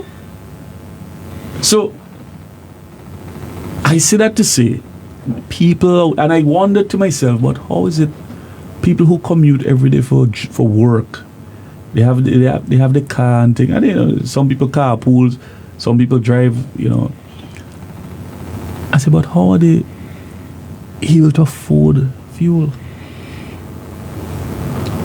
And I don't know if it's just me, but to me it seems as if people are not talking about this enough, because we were promised a cap, a 3-month cap, and well, we know how that went. The price for fuel has gone up at the pumps, and people just going about. But I think it will soon come to bear that you fill up. Well, you can't even say you fill up your tank now, because what you budget to fill up your tank, sometimes it doesn't even move the needle, money. Literally, it doesn't even move the needle now. It was the level of confidence I had that I didn't even check the needle. I run back again to Leeward. I say, I'm going for this funeral to the man. I met the run. The confidence I had in my fuel in the tank. And then when I saw the light on, I said, what is yesterday? I put fuel in this vehicle. So you drove back from Leeward living on a prayer. Thankfully now, I got to Pembroke and I was able to fuel up. You know? and I say that to say, it's not even so much about me as an individual, but... No, but everybody is feeling that. You are feeling the effects, not just at the pump, but you are feeling the effects in the economy. Every day. And I wake up at mornings and I wonder, how is it working people are surviving? It's not that economic hardship just came about because of NDP. Now, don't get me wrong, I'm not saying the NDP created this. We have external factors and other things that we're dealing with. We have been saying this for a long time. But nobody believed us. Everybody was saying it's Ralph's fault. Remember, it was Ralph's fault, you know. You stump your toe, it's Ralph. The difference is, we're not saying it is the NDP that is creating this. What we are saying, we acknowledge that there are external challenges. We acknowledge that there's imported inflation. We acknowledge that the price at the pump is not as a result of the NDP. But what we're saying, it's how you manage this and how you ensure that revenue is trickled down to the working people. Wait. That is the point we're making. Stick up in, Carlos. You questioned the Prime Minister. I can't remember exactly what was your question, but I think it had to do with measures for working class, something along that line. You remember the question you had asked in Parliament? With the inflation on the working people. Yeah. And then the Prime Minister stood up, spoke about everything under the sun except what measures are in place for the working class. You know, he spoke about the VAT-free shopping day. He spoke about the well, I can't even say double bubble, but you know, we jokingly say double bubble still. And I sat there and I'm thinking, but you're not addressing the question though, Mr. Prime Minister. And then while I was sitting there, a few people messaged me and said, but he hasn't answered the question. He even spoke about the 3-month cap. Mm-hmm. And fuel. The cap that doesn't exist. The cap that doesn't exist. Yeah. But somebody said to me, but the working class, not working class, doesn't have that. So you're bragging about this cap.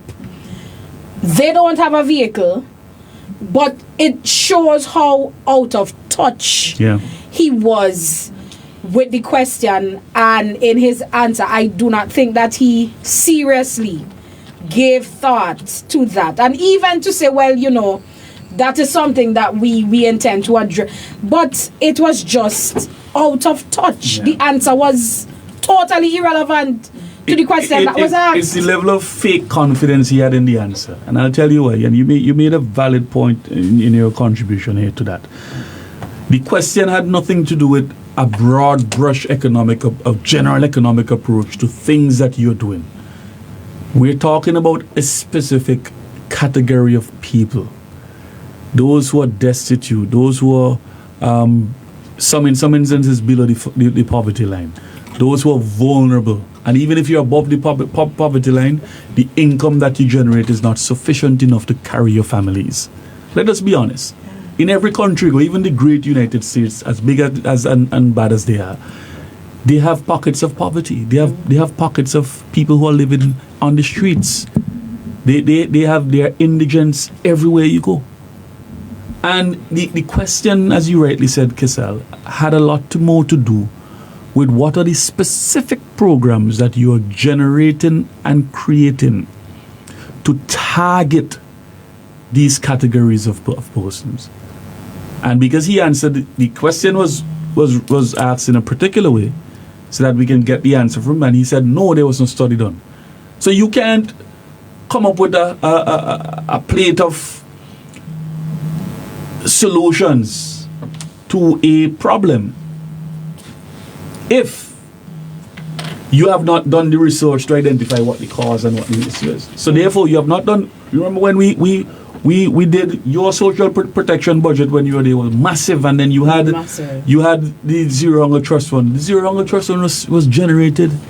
The answer, he could have even said, well, the Zero Hunger Trust Fund is monitoring this thing, and there's a program now in place to look at people who are falling through the cracks and the social safety nets. Nothing like that. You could tell the narrow-mindedness of his thinking and not addressing that specific question that I raised. The cause for concern was, how are we dealing with what is the impact on the working people, those below the poverty line, the marginal and vulnerable persons? What studies have we done to show whether or not they have been further adversely impacted based on what is taking place with the economic situation? No, their priority is to review the public assistance list with the intention to cut people from it. That is the priority for the poor and the response, working class. The response was so cosmetic, Keisal, that, as you rightly said, it showed his at the time it showed his political immaturity, because he didn't appreciate what the question was. Yeah. It was not about. He was doing PR. Yeah. For the end, well, the end, we're doing this, we're doing that. It was not about what you're doing. Okay, fine, you're doing a few things, but what are you doing for this specific class and category of people who are now more vulnerable today than they were last year, this time? What are you doing for them? And what are the studies you've done and the impact, and what are the programs you're going to put in place specifically for them? Especially given that when the NDP was in opposition, they had a lot to say about poverty. Yeah. And I keep making the point, and I will continue to make the point, that the New Democratic Party, they have what appears to me to be a love-hate relationship with poverty. They love to mention it, or they loved to mention it when they were in opposition, because it played well for their supporters. It gave them talking points. But now that you are in office, it's almost as if you hate having to deal with it. And that is why I would always take them to task about their attitudes towards the poor and the working people. Yeah? Because I got the sense that there was a level of resentment, almost scorning in a sense, and the way that the political directorate of NDP and many of their supporters will speak to and address people of the working class. So when you are in opposition, every other word, every other sentence was about poverty. But now that you are in government, you have become tone deaf to a question specifically geared towards finding solutions for the working class people of St. Vincent and the Grenadines. You're bragging about all sorts of things, and things have happened.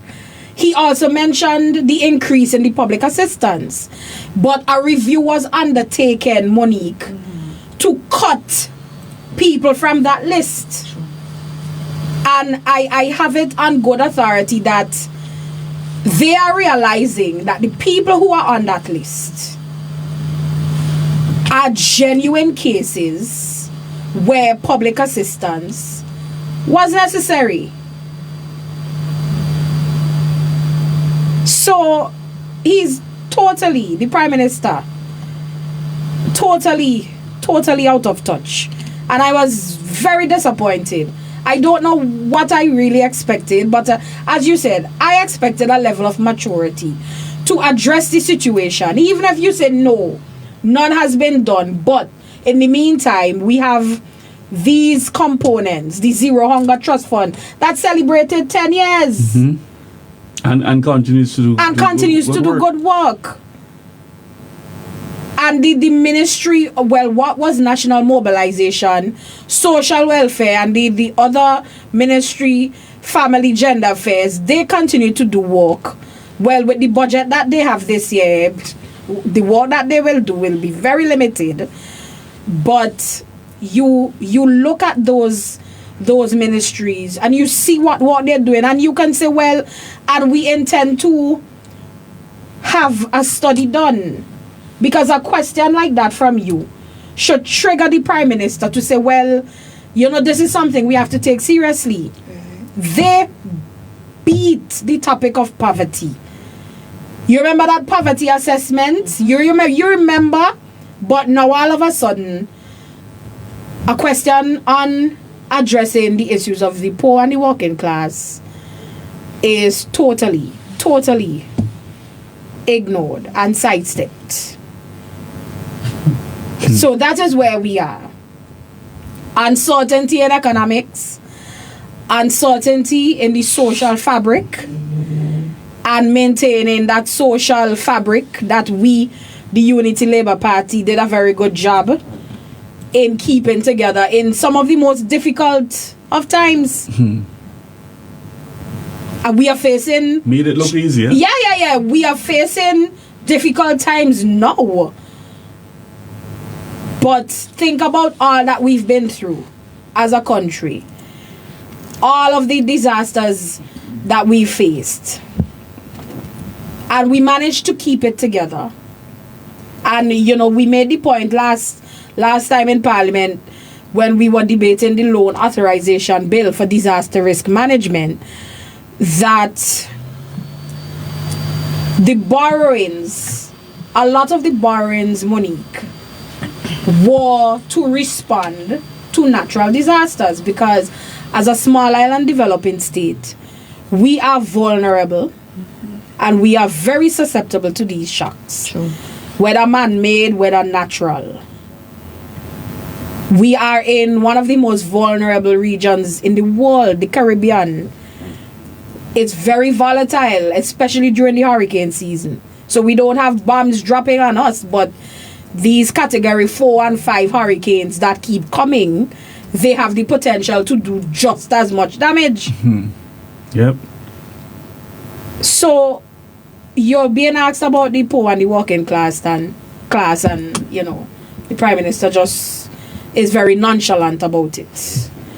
But that is where we are in St. Vincent and the Grenadines, and I hope that people are really paying attention to what is happening in our little country here. Okay, there's a question for you, Keisal. As a former Minister of Mobilization, and knowing around this time, parents, would come to the ministry and ask for assistance dealing with their child or children for a brand new school year.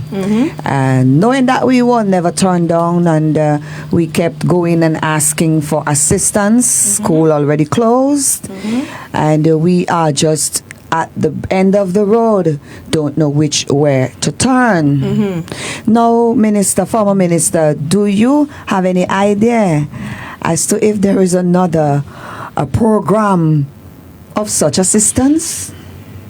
Continuing by... Yes. Well, I'm glad you brought that question, because I have been approached by quite a number of people. People from West Kingston and other constituencies asking, what about this uniform program, the voucher that we normally get? Is that still happening? And I've said to them, well, I don't know. I am no longer the minister, so I can't tell you. And I've encouraged people to go to the Ministry of Social Welfare and inquire about it. And some of them have come back and said, well, they don't know what is happening. And that is something that a lot of the the disadvantaged homes, they looked forward to for that assistance to get ready for school. And Carlos would remember during burial when I brought the memo to increase the number of vouchers that we would issue and to increase the value of the vouchers. I remember telling them, boy, I have a memo to bring and I'm afraid to bring it because me and Camilo run me with this memo. But you know, when I brought it and I made the case, because you know, as a minister, when you bring your memos, you present your memos, so you have to be well versed on what you have in your memos. Having sat down with my team and I made the case in cabinet, and by the time I was finished, everybody unanimously said, yeah, let's approve this. So we, as I said, we've always done what we had to do to maintain that social fabric and that social safety net. And now it appears that the social fabric is being undone. I really don't know what to say more than to go to the ministry and make the necessary inquiries, but people are not getting the types of responses that they normally get. Now that I'm on that issue as well, I noticed that the National Lotteries Authority,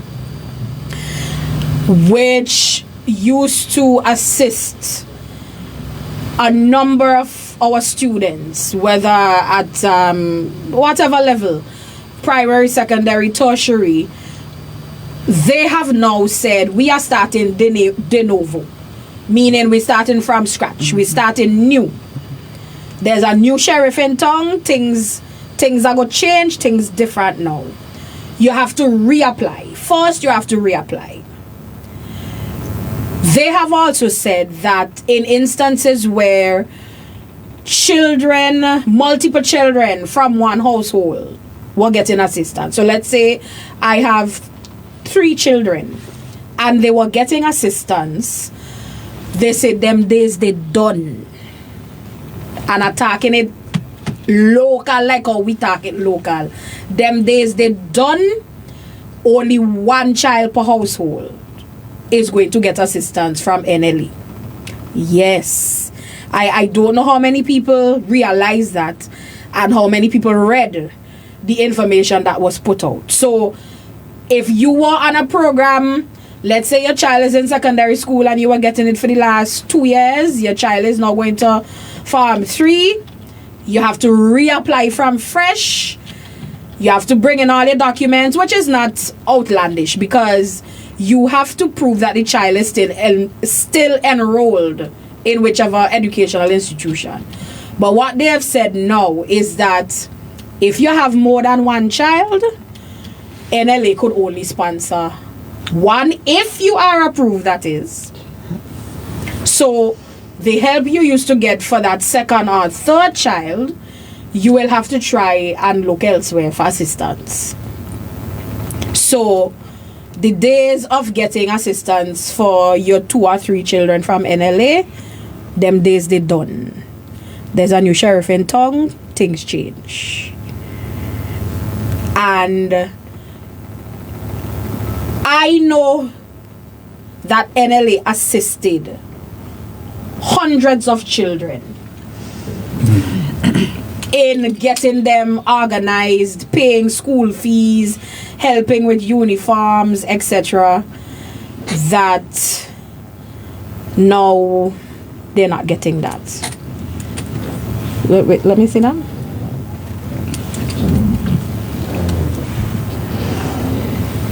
This is a painful situation for, especially the parents and guardians who always look forward for the assistance in in certain spaces and places that they cannot afford, and they were really looking forward to this. You should hear what is coming from them. I mean, but yeah, I mean, I'm very happy, and I mean, Carlos will tell you, as the Minister for National Mobilization, I used to wear my heart on my sleeve, and I got a lot of licks because I would help people.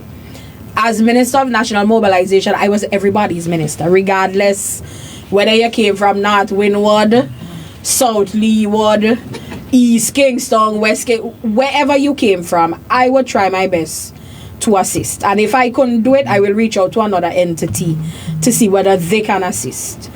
But it seems now that people, I don't even know if people have the opportunity to sit down with the ministers if they do clinics, because I used to have clinic and my office used to be full, the lobby used to be full going down all the stairs. Because they know Minister Peters will see everybody today on a Monday or on a Friday. But now people seem to not even be able to see the ministers and sit down with them and explain some of the difficulties that they're facing. We have a call.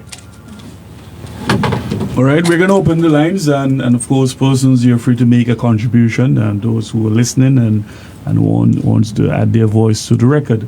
Of course, the number to call is 534-7827. That's the star line on WhatsApp. And of course, you can also call 451-7827, which is the main line, if you want to be interactive on the record this morning here, or this afternoon here on Star Radio.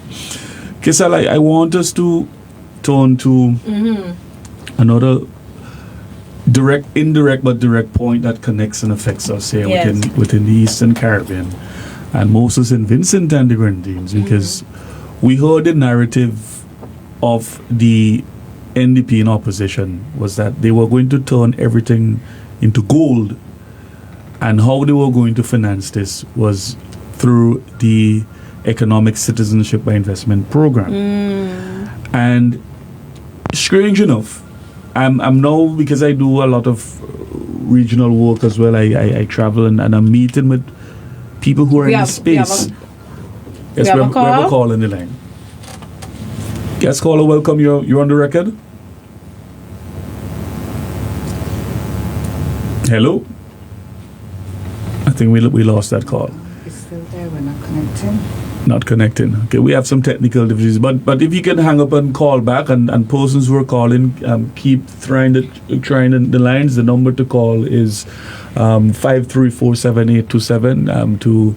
That's the WhatsApp line, and of course 451-7827, the main line, for you to be interactive this afternoon on the record.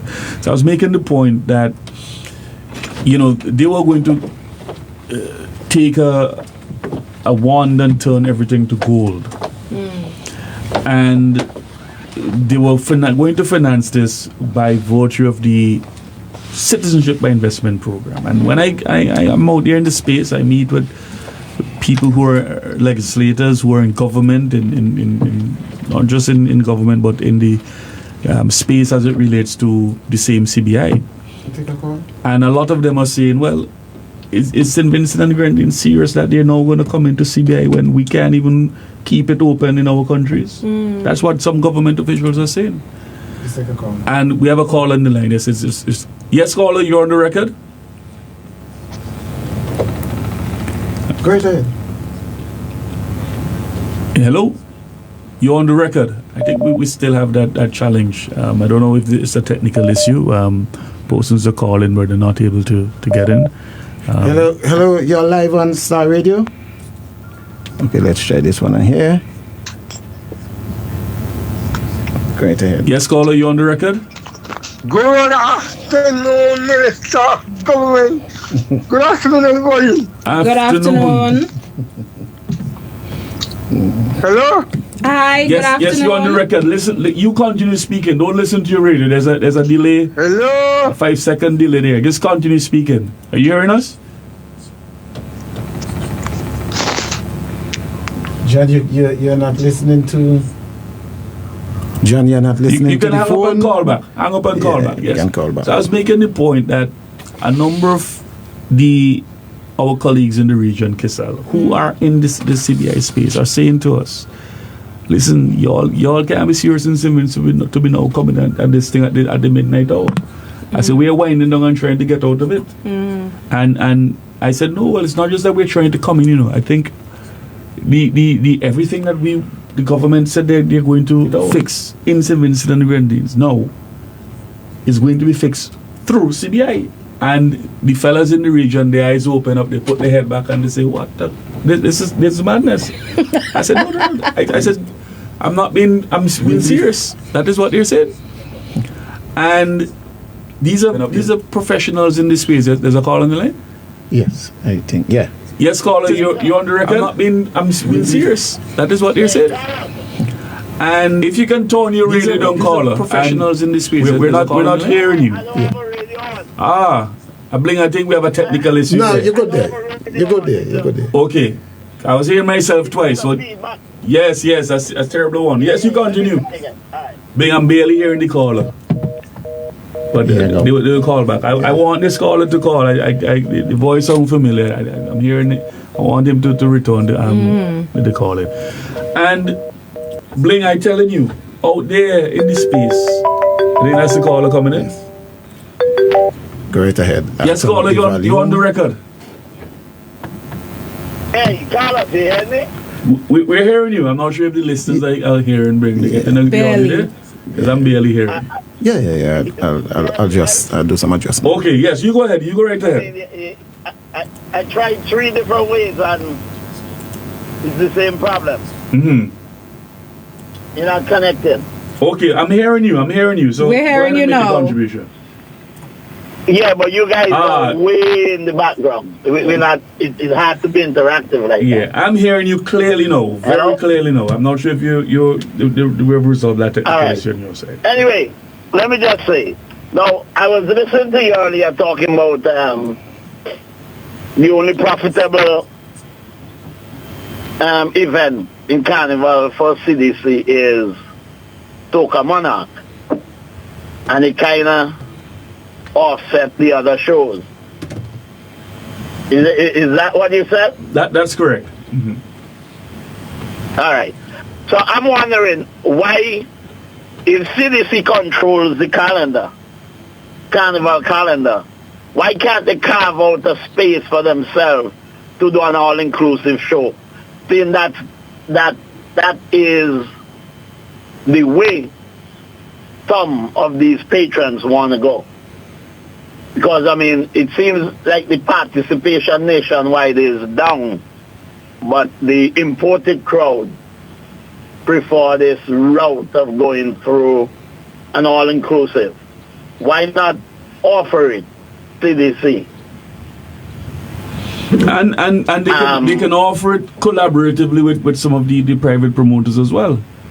Because the experience is in the private sector in terms of how they do it, and it's a particular niche and hitting the right numbers to ensure that you balance your books at the end of the day.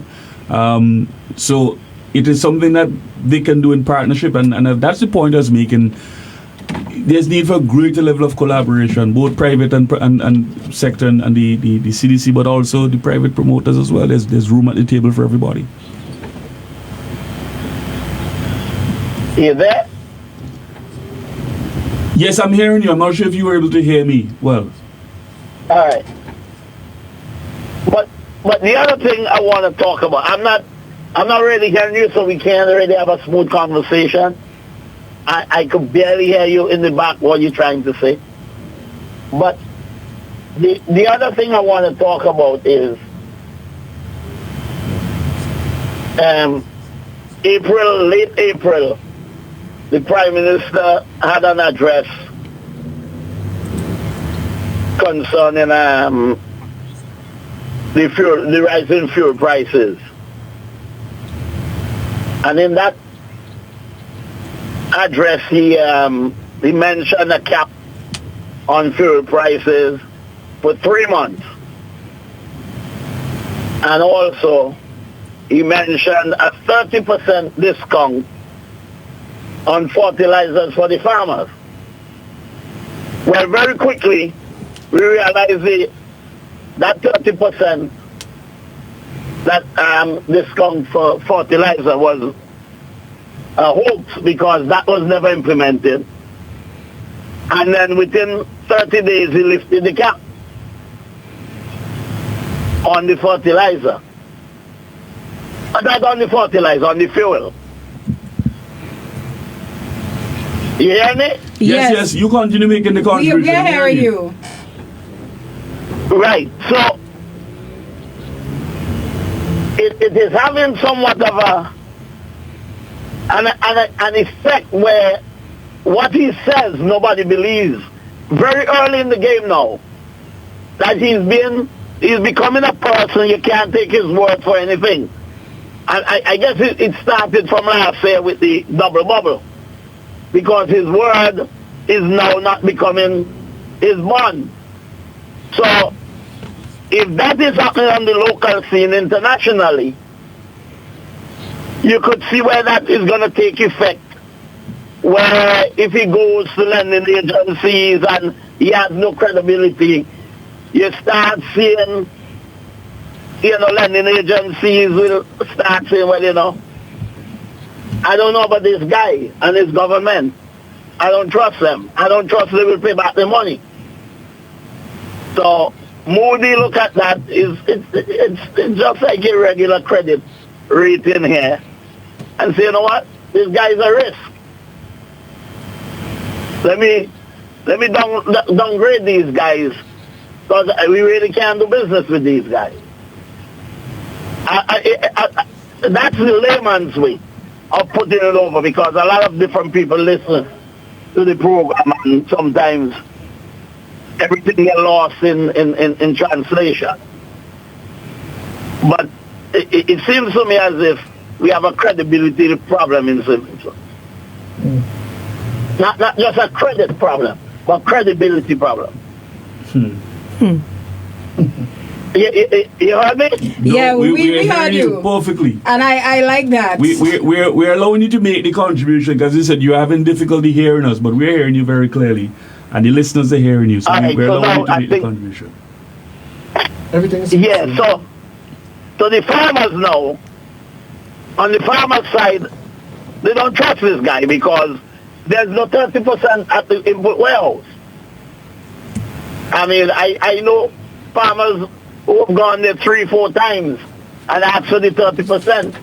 And they say, what are you talking about? It was never implemented. So that's there. Then you have the fuel thing. And that fuel thing is going to come to a head. Now, there seem not to be any noise being made by the minibus men, because, a lot of them bought into the yellow is the code argument, and they kind of shame and a little sheepish about making noise. But what is slowly happening is there is a local kind of ride share that's happening in Simmons that's replacing the traditional minibus men. I don't know how long they could sustain it, because some taxi operators have gone into this ride share thing where they pull people together, take them to town, where they normally pay like $6 a head. They're now paying like $10, $12 a head to go back and forth to town. And the minibus men, them not doing as many trips, some of them just park up. Because that's a big hit. That's a 40% increase. They can't eat that. They can't bite that. So there's a lot of things happening locally that's not being brought to the fore. They're not being brought up to the fore. People talking about them. You're not hearing about them, but they're happening on the ground. And it's going to come to a head.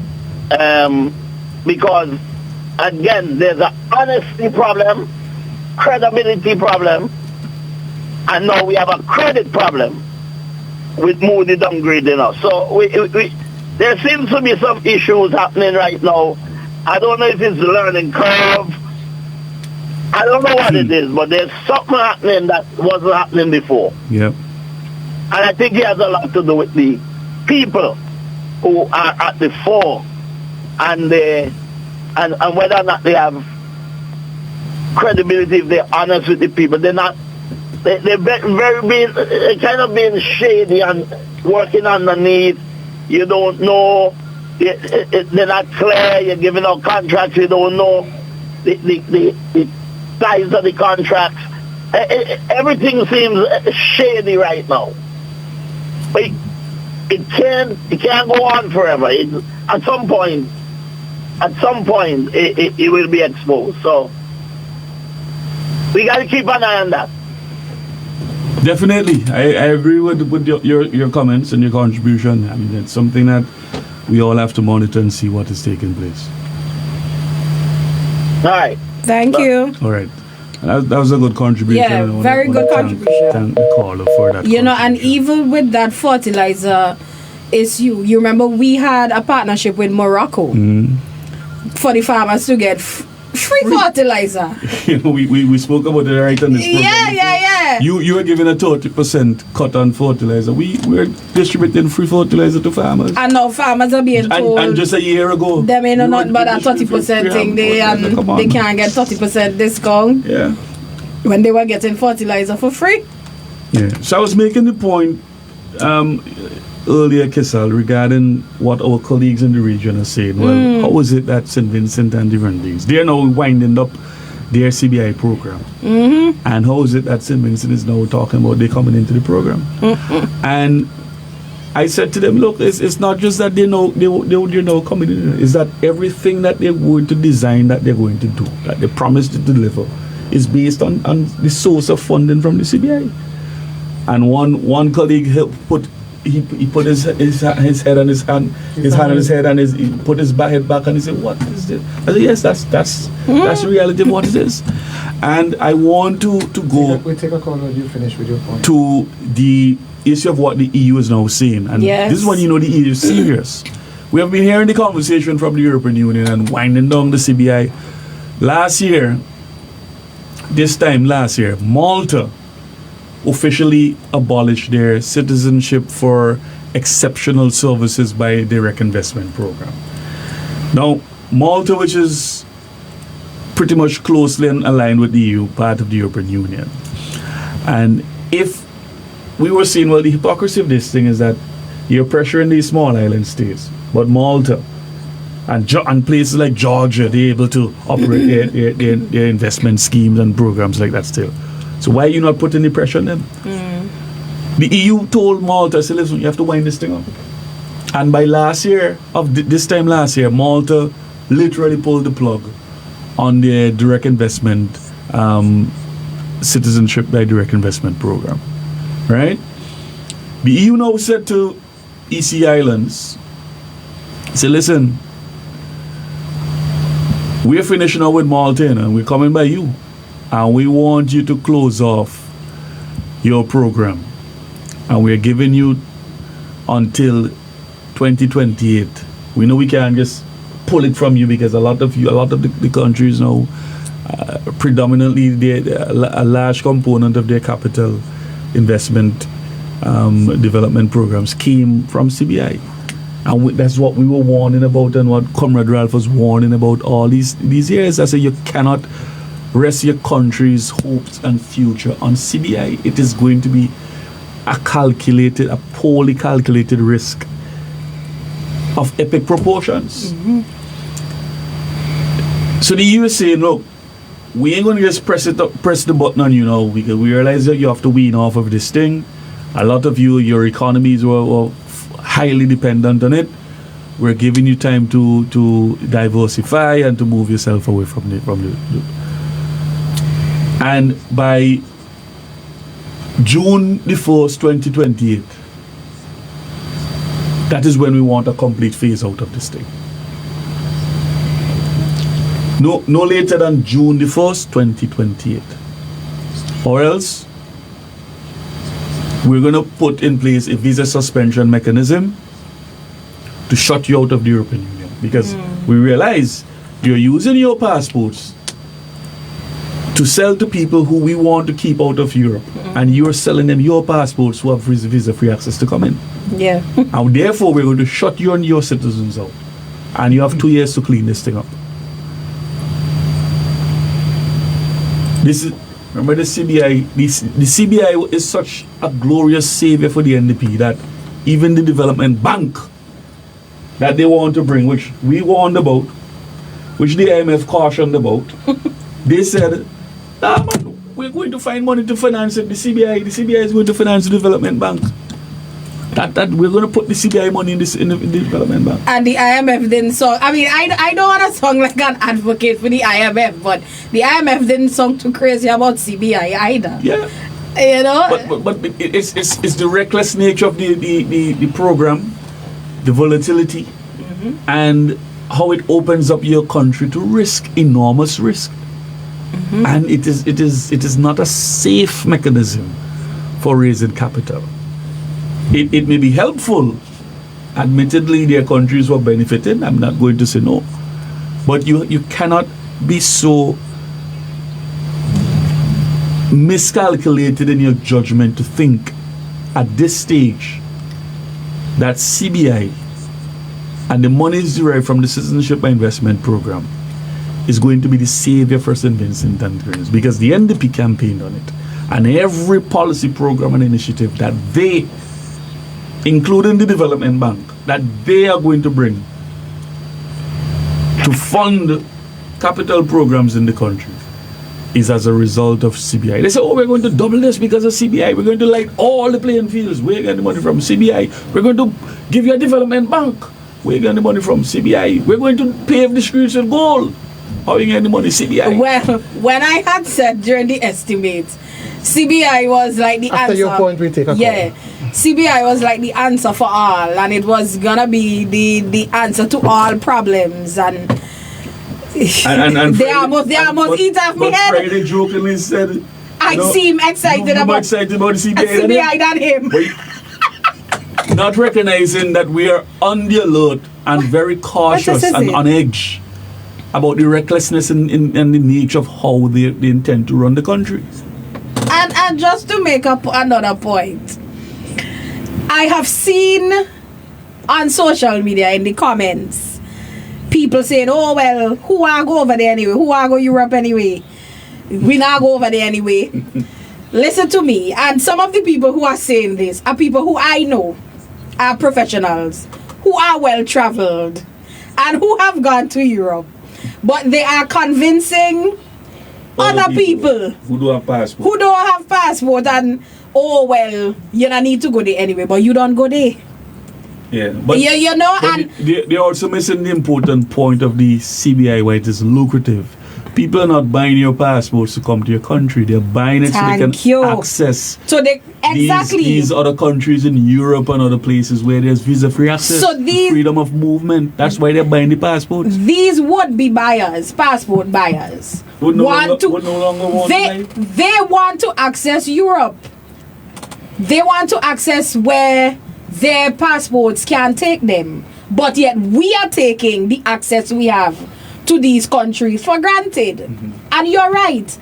So they want to buy our passports. If now you can't access places like Europe and elsewhere where there's visa-free access, then the passport is not valuable to them.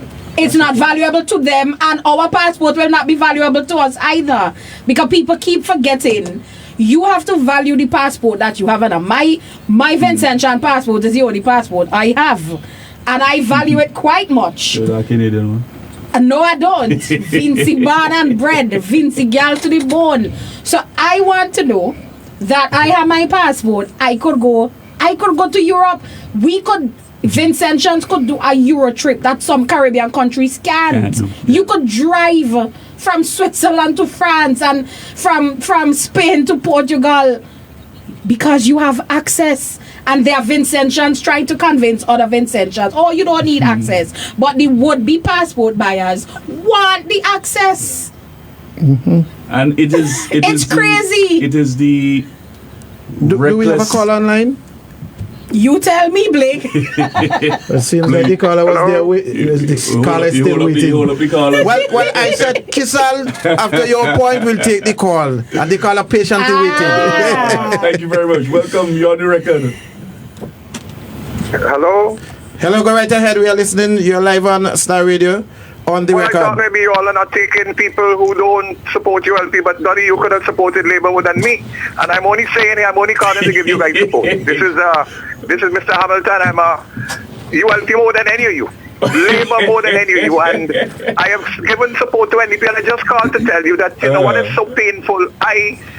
struggled against the ULP to give the NDP, and when I realized that Panoblad and Eustace, James Mitchell, Jerry Scott, a total different being than Dr. Friday Leacock and Cummins. And I am so disappointed for the level of politics that our country has been downgraded into. And the reality is now what we are seeing here is what you guys are saying. And I want to caution you, don't underestimate 14-1. 14-1 gives dictators like Leacock, Cummins and Friday an opportunity to do as they like and get away. Because people are saying, well, we're running from the Mr. Gonsalves style of politics, and we are going to put up with it even if we have to starve. And I want to say to you, I've done a poll, 40-something% of people who get support to the NDP are disappointed. Why not more? Because obviously they're very ashamed that when the caller said, because nobody wants to know that you're giving support to somebody that is saying that we're going to be better, and that has put our country to a position where we are now downgraded to a see what have we gone to? CAA 1. I mean, for me, I'm not surprised, because this is why, my brother, I said I couldn't support Friday, because why I used to trust him, thinking that he is like credible, and then I am discovering I'm dealing with somebody that's fake. And look, given the assurance that we are going to be better, given the assurance that we are going to raise 200 million in bond, and you can't even raise 25. But I'm saying here, the gravity of the situation, ULP people, NDP people are starving. And then what do? We don't hide. You don't come to me and say, honey, oh, well, you made the right decision not to support a dictatorship that is going to be 100 times worse than the NDP.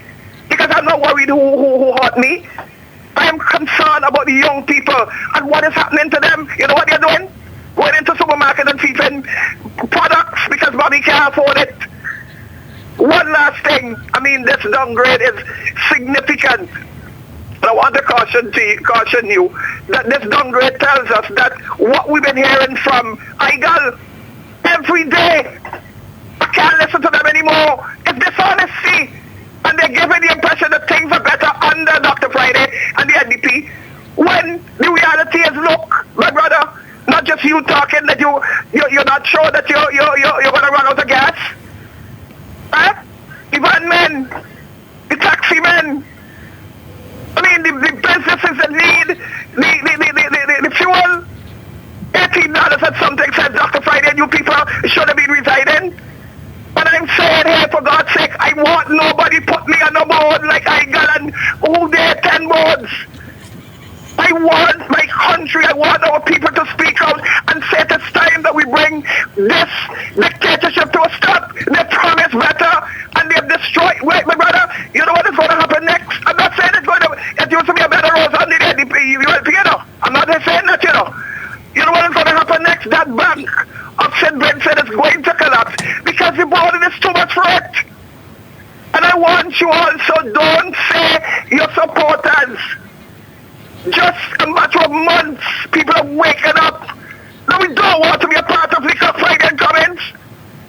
Israel Bruce, in agriculture, total devastation. Most of the times when the people speak, my brother, they don't even know 90% of what they're saying. They thank God at least, I don't agree with everything that you're saying, but at least you have an idea. What is an economy? What is a debt? What is it grab? My brother, I'm going to end with this. Go over by the airport next to Graves. Look at the devastation of what has happened to our hospital. Total still place. It is so bad, Mr. Leacock, that you all should be ashamed that the very building itself is turning to us.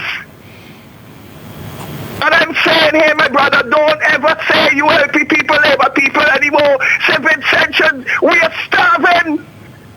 We are starving under this wicked.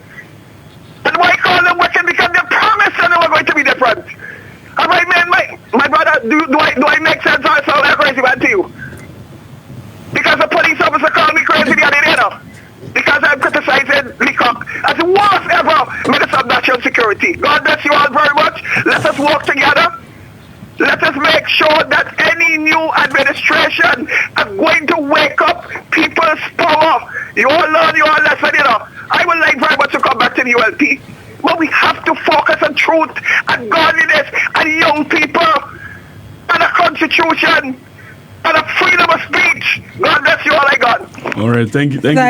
Thank you, very much, Hamilton. Well, you know, On the Record is a program, it's for everybody. And I'm glad that, you know, there are people who have different views, can call and share their frustration and their concerns on the record. And that's why we created this program. And we encourage persons to make their contribution to our programming. And we're happy to hear our good friend there, Hamo, making a contribution to the On the Record program this morning. Yes, we have a call on the line. I don't want to call a city caller is there waiting on 90. Yes, caller, you're on the record. Go right ahead, caller.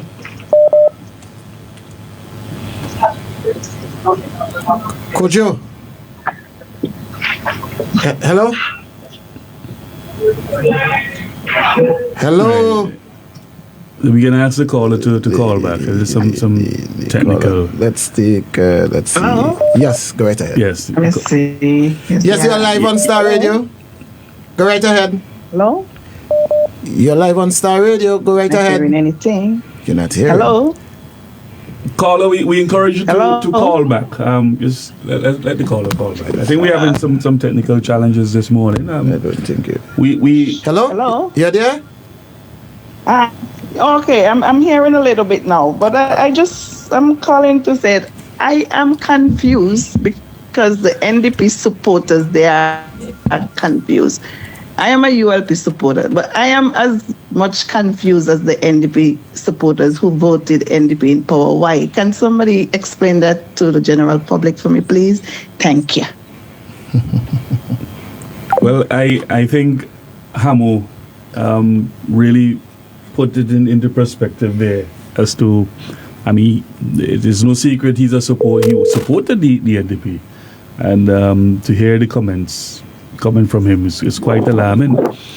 That there are so many persons over there who I hear about and who are supporters of the NDP who are disgruntled. Yes, we have a call on the line. Yes. Good afternoon. Yes, I'm not sure if you're hearing us clearly. You hearing me? I'm hearing you. Okay, you hearing me? You go right ahead. You're on the record. Okay. Going back to Carnival because that's my thing. I was hoping you'd call in at that segment because I said we'll open the line because I know you were going to call in. I tried to call him, but lady M didn't pick up my call. Oh, she didn't pick up the calls. I told her we're opening the lines. You know, we were dealing with that segment in different segment. Yeah. But go ahead, man. You know, it's your program. You're on the record. I think the shows in the park need a different kind of injection differently, because I think the world today, not just in St. Vincent, people like to spend one money for party now. Whether they call it inclusive, exclusive, whatever you want to call it. They like to spend $200 and know that they want to put that in the pocket again. They come to the party, they enjoy themselves, they go home. So CDC need to have to figure out how they could incorporate that kind of style of pricing by enhancing the shows. We need to utilize our soca artists a little bit more. Some of the shows that they like, I think they need to bring back the Carnival show. Well, not even so much Carnival, but the Queen show back in Carnival, because let me look at it this way. Those shows is fashion show, and the private parties is fashion show. Ask yourself, she will tell you.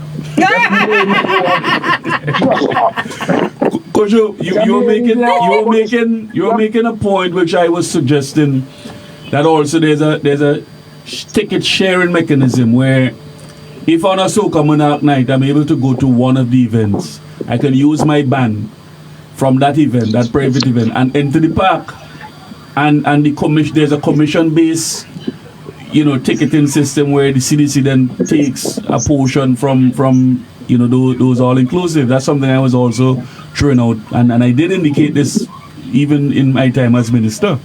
I don't know what was the appetite then for persons looking at that deeper level of collaboration in relation to the ticketing, because there are people who are not buying tickets to the park. We can't keep holding on from one show to really take carnival. The Soca Monarch is the only show and it can be the same. It can be the same for the events, because on the night of Steel and Glitter, I'm sure there are other competing events where we can say, okay, well, after you finish that event, that ticket ban gets you into Independence Park for that event activity. But if you give enough attraction to people to come to the park, they will come. It's not enough. Plus, the late starting of shows is another thing that kills a lot of people. And late start of shows kill people, man. Trust me. People don't want to go in the park and sit down for hours. Like I went to Soca Monarch. I went there for 8 o'clock because, well, actually I heard on the radio it's going to start at 9. Yeah, but they say I could come in the park and sit down. They're going to be playing music and things like that. I went in a little bit early, but by 3 o'clock, the second half of the show didn't start quite yet, so I ended up leaving. So I pay for going to the park. I only get half of the show because the Soca Monarch park. Normally I used to go Soca Monarch, and by 3 o'clock I'm going home. Yeah. 7 o'clock this year is when people going home. Mm-hmm. And you want to make a show outside of St. Vincent for foreign people to buy. You have to remember people in London and people in Germany who went to buy pay-per-view from you. You don't want to sit down for 10 hours before the show finish, you know? Mm-hmm. You have to try and condense those shows a little bit more. So people could.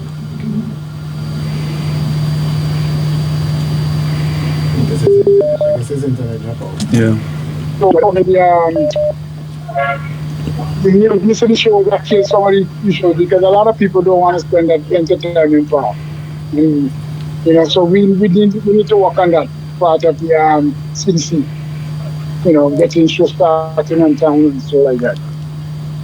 All right, yes, man. I appreciate the contribution. Always valuable as usual. And we have another call in the line.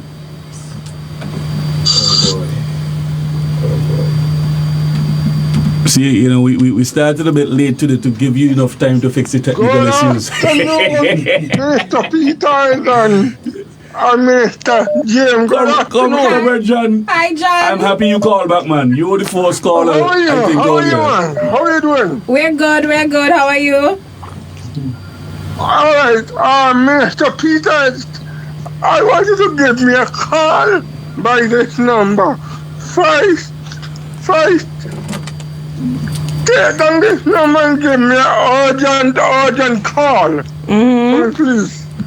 The number is 5284198.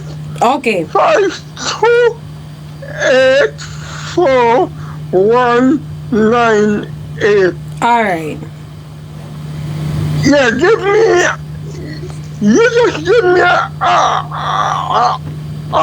urgent call when soon as you get off here. Could you give me a call, please, if you wouldn't mind? Okay, no problem. I am going through a situation right now that the government of Sylvester is not looking after people like who I see them are. They're doing the stupidness that I don't like, and they are sending people here by me that I don't like, and please. Let me you talk on the phone and then you will understand what I'm saying to you. Okay. All right then, thank you. All right, thank you very much for calling, John. Yes. And John and I go way back. We're Carlos too. New Testament church days, camp and thing. Yeah. Long time friend. All right. Well, we're over 1 minute past 0:01, but we're gonna still take a few more calls. We have another call. Persons who are trying to reach and who may have been trying a while now. Yes, caller, welcome to the program. You're on the record on Star Radio. All right. Thank you very much for giving me a call back here. This is Jeff calling here. Minister Peters and Mr. James, I don't know if you remember me messaging you a few weeks ago, or maybe about a month ago, about this Delta coming out of Atlanta. Yeah. When I told you that, communicated, right? Yeah. Remember that? Yes, we communicated about that, and look what happened today. Yep. Yes, indeed. Yep. And I communicate with a couple of guys up here. They're saying that the government have nothing to do with it, and I say, of course, it has a lot to do with it because they're not going out there and marketing, St. Vincent. Plus, you put a pause on hotels. These airlines are not coming to service Vincentians. They're more geared to tourists coming to St. Vincent, and the less room we have, the less they're going to come. And I indicated that to him, and he never really answered back to it. Yeah, you have to. I raised this very point, I think, 2 Tuesdays back on the program when I said airlines, they already knew what the projections were. They know what the traffic is, but they come in on something called route development and route planning, and they do that based on what you have indicated to come. And when we had approached Delta then, and as we've done with all of the airlines which are coming to St. Vincent and Grenadines, we said, look, this is the mapping of where we're going with our tourism. This is investment that we're making in infrastructure. This is what we're doing as it relates to room stock. We're partnering with private development to do this, to do that. The Marriott, the beaches, Palm Island as well, in the Grenadines, adding more rooms, expanding as well. In Cumberland, there was a proposed development as well in Cumberland, and other smaller hotels were expanding, including the very Sandals, currently now under expansion. All of these things, we went to the airlines, and we said, look, we're adding whether it's 1,200 additional rooms, whether how many rooms. And they come to your destination based on those statistics, based on the plans that are in place, based on the investor confidence in the economy. And if Sandals say they're going to build a hotel and start by 2027 or 2026, 27, they're coming on that basis, on that premise. And that is absolutely partly one of the major reasons why airlines fly. So it's about the vacation arms of the airlines and the travel agents who book the rooms, and as a result of that, they have to put seats in the air to ensure that these rooms are filled. That's the real basis. Yeah. So then you what the ratio of, I heard the excuses, we don't have a lot of Vincentians in Atlanta. They knew how many Vincentians travel from Atlanta. They have the data, the statistics for that. So they knew exactly what the predicted numbers were going to be by this time this year, by December of this year and next year. So they're not cancelling on any of those things. They knew because you've gone in to do your route development and planning. You have all of your statistics, your information on occupancy and travel and so on. But you come into a destination to build out your route development, your itinerary planning, your brand visibility in the area. And that is what largely American Airlines did out of Miami. You think any other airline can go to Miami and try to come to St. Vincent? Because when American Airlines started, they started not with full flights. They said, look, we're going to go and build that route. That is our route. It's called route development. Exactly. And when we're finished with it, no other airline would dare to come to try to compete with us. So that's how airlines operate. And they based that on the confidence that they've placed in the economy. When I say the economy, the people who are in the tourism sector who are going to build out hotels to provide additional rooms, and the commitment given by the government. And we had gone and we had said to all of the airlines, these are our projections, these are our numbers, these are what we're going to do, and so on. And that's how we make decisions in traveling. Yeah, because that's how JetBlue came into St. Vincent because of Sandals, the relationship with Sandals. They know Sandals is there. They know they will get the people from coming out of the United States to go to Sandals. And I mean, I work in a building trade for many, many years. And you have a projection that this has to be done in a certain time. Yeah. And we have to get it done by that time. So it's the same thing, you know, they know exactly what the projections are. So I don't know what they're talking about. But what happened to the hospital they're building now? I just spoke to someone down there yesterday, and he said to me that, look, from where he's staying, well, he has a business down there, and he have a vantage point of seeing, and he's saying that they used to work there, 7 days a week, now they're not working 7 days anymore. So it seemed like a cutback in staff. Yeah, there's a go slow on the project. It's still ongoing, but the rapidity in terms of the pace it was going, it seems to be, it has slowed. Yeah. I've noticed that myself. Yeah. What happened to the road cleaning program they used to have? Because he said to me, man, there's grass all over the road now.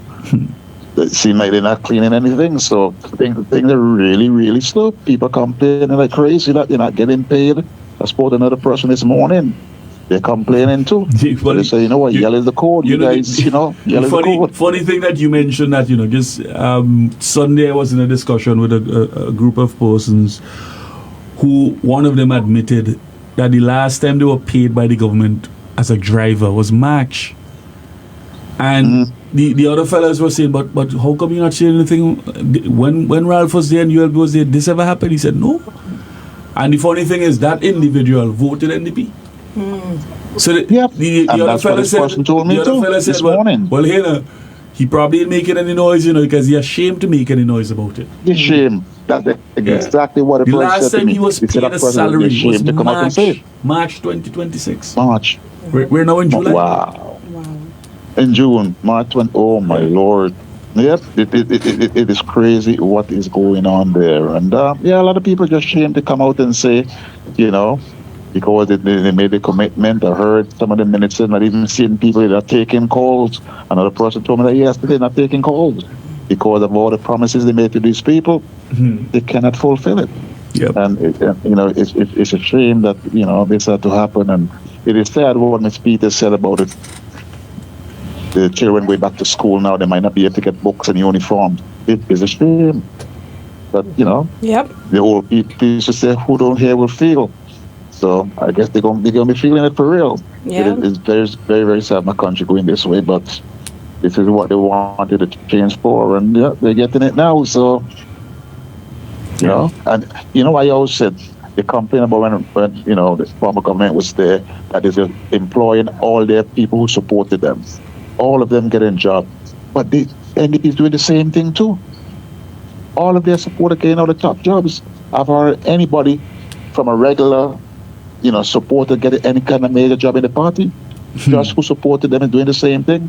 I remember when they talk about Luther getting a job and Fitz getting a job in Toronto, or because he was a supporter of the airport and blah, blah, blah. That's why he get the job. And Fitz used to sing Calypso. Who got the job in New York? Who got the other job in Alford? People who supported their party. So whole Vincent are looking and say there's no change. There has been no change in terms of employing people. They're taking care who took care of them. Yep. So, but listen to you guys and keep up the good work that you guys are doing, informing the people, because what you guys were saying is coming to fruition now. People are understanding now what you guys were saying and what the camera was saying, that is coming to bite. Because like you said, everything was citizen by investment. Every program they have. I wonder what is plan B now. Because they asked them what is plan B. Oh, when we get to that, we'll figure out what plan B is going to be. Well, plan B is right before their eyes now. So we are waiting. Yeah. And the next thing with the carnival was too late. I bought the package. I've been doing it for years. And for me to come in 4th of July here, we went out to a function here. Got home at 12 o'clock. 3 o'clock, I'm still watching this thing at 3 o'clock in the morning. And half of the thing is, I haven't even, still to go. I mean, if you're in the park, you might be able to stay a little bit, keep your eyes open. But you sit in front of your couch watching TV, you cannot stay up to watch those shows that late. And the thing was VT3, which I bought the package, you can't even go back and look at it. They have no provision for you to go back and listen to it, to watch what you missed. But one year I complained and they sent me a link that I had maybe 24 hours or whatever to look at the link and I could rewatch. I have to wait now until I come on YouTube to watch. This is no good. When we support, I don't have to do these things, but I support in culture, supporting them. And if you give me something to watch, if I can't watch, I should be able to go back the next day or whatever and look at it. Because I purchase it, but it's not being done so. But it's a shame that, one has to stay up that late. Even in St. Vincent to watch show, 5 o'clock in the morning, 6 o'clock. It's not good enough. Yeah. All right, guys. So I'll hang up and thank you for your contribution, man. I appreciate you calling. All right. Okay, right. Bye-bye. I think we have another caller. We have a window for. We have a call blocker. So there's someone trying to block the lines. That's still a thing. Well, program like this, of course. Wow. Information abound. It's unfortunate, but I'm happy that most of the callers were able to get in. Some were trying to call even from the start of the program, and we're happy that they're able to get in on today's program. And we're gonna make time. We're gonna make room for at least one or two more calls. Yes. Go right ahead. Yes, caller, you're on the record. Good morning, Carlos. Good morning, Keisal and Blake. Good afternoon, rather. Good afternoon. So sweet. She tried to talk about the I'm telling you, real interesting program. Let me tell you what the secret is. And I want to say good afternoon to my Prime Minister, Dr. Alfie Gonsalves. She's hearing. You heard me, Lavon? Carlos was saying something. Hold on before you start. Let me tell you what they don't know, right? You home on your bed lying down, you're retired, you good, you're foot up, and you still think it's morning. That's what. Thank you. Thank you. And my bedroom so cozy. I think it's midnight still. Well done. Yeah. I agree with some of the callers. Some of those parents, I'm telling you to the bottom of my heart, I don't sorry for you. You know why? You all know that Ralphie Gonsalves helped y'all and put y'all there to get help for the kids to travel to and from school, getting a little pittance from lottery. And y'all go out against the kids and vote for the NDP. Sometimes all them meet me and say, yellow is the code. And now all the balling. You can't ball now. Yeah. You have to stick up for what you vote for. You vote for that. And I really, really feeling it because they know why the kids need the help. Some of them have 2 and 3 kids and they can't even help one and they were getting the help. And all the top, all they want change. Well, they get the change. So satisfied with the change. Look again. And that's why I say when all they get in all the trouble, don't call my Prime Minister Ralphie Gonsalves' name. For say, if he was there, I know for sure he will do this and he will do that. Y'all been know that before. Look a lot of you now coming out and the media now and talking about, oh, their name will always be called. I am the one who said it. And now all they come and talk, oh, their name because you all should shame and ungrateful. Because the same event you wanted to have sometime in ULP time and they didn't allow it, something happen and PM get you to start your event and they turn around because you self say just a week before the event you put some word on top of Ralphie Gonsalves and the Commissioner of Police and you still get through and now you're calling Ralph's name. Ralph's name will always have to call. His name is on my lip. You should shame. Ungrateful is a cause. You know this level, and we didn't even address that because we wanted to talk about a lot more critical things and sometimes you have to just leave some things where they are and let them right. But Ralph's name will always have to be called. Call us. This man has done a lot. Yeah. This man go left, right, and center. Even though you meet Ralph in the road and they cuss him and they climb the step and they say, PM, oh God, me hungry. I heard Lynch, who died, said it already. He will put his hand in the pocket and give you something without even saying it. Just don't cost me. Yes, he will never say that. He has done a lot, not just for St. Vincent and the Grenadines, but the region. All over. The region is a better place because of contributions from people like Ralph Gonsalves. You know? Let me tell Ali here, you see, since NDP take over, St. Vincent, something they on us. I don't know what is us, where they riding us, but something is not right. The place is stagnant, nothing going on. The young people are going mad because they promise their work and they can't fulfill it. And let me tell you, they say, this is just the smoke, the fire they behind, because nothing is happening in this country. The country is stagnant. Man drink rum and he doesn't all over and they can't catch him. You understand me? You don't let go the bone for grab at the shadow. Your own shadow does fool you. When you try to grab your own shadow, you gone somewhere else. You had something in your hand and you let it go. Sorry for all you. Yep. I really, I don't really sorry for plenty of you who go out there and vote against all the children. I'm telling you to me heart, bottom of my heart, I don't sorry. Y'all try and do what all you could do now, because as the lottery say, some of you would not even be going back there on the list. And if you got 2 and 3, it's only one in the family will be getting ahead. So I'll take that now. All right, I'll have a blessed Thank day. you very much, Lavon, and all the best to you. Thank you. All right. Well, somebody said in the comments, Lavon is a good caller to end on a strong note. I like that. I like that one. yeah. Lavon is a caller for ending on a strong note.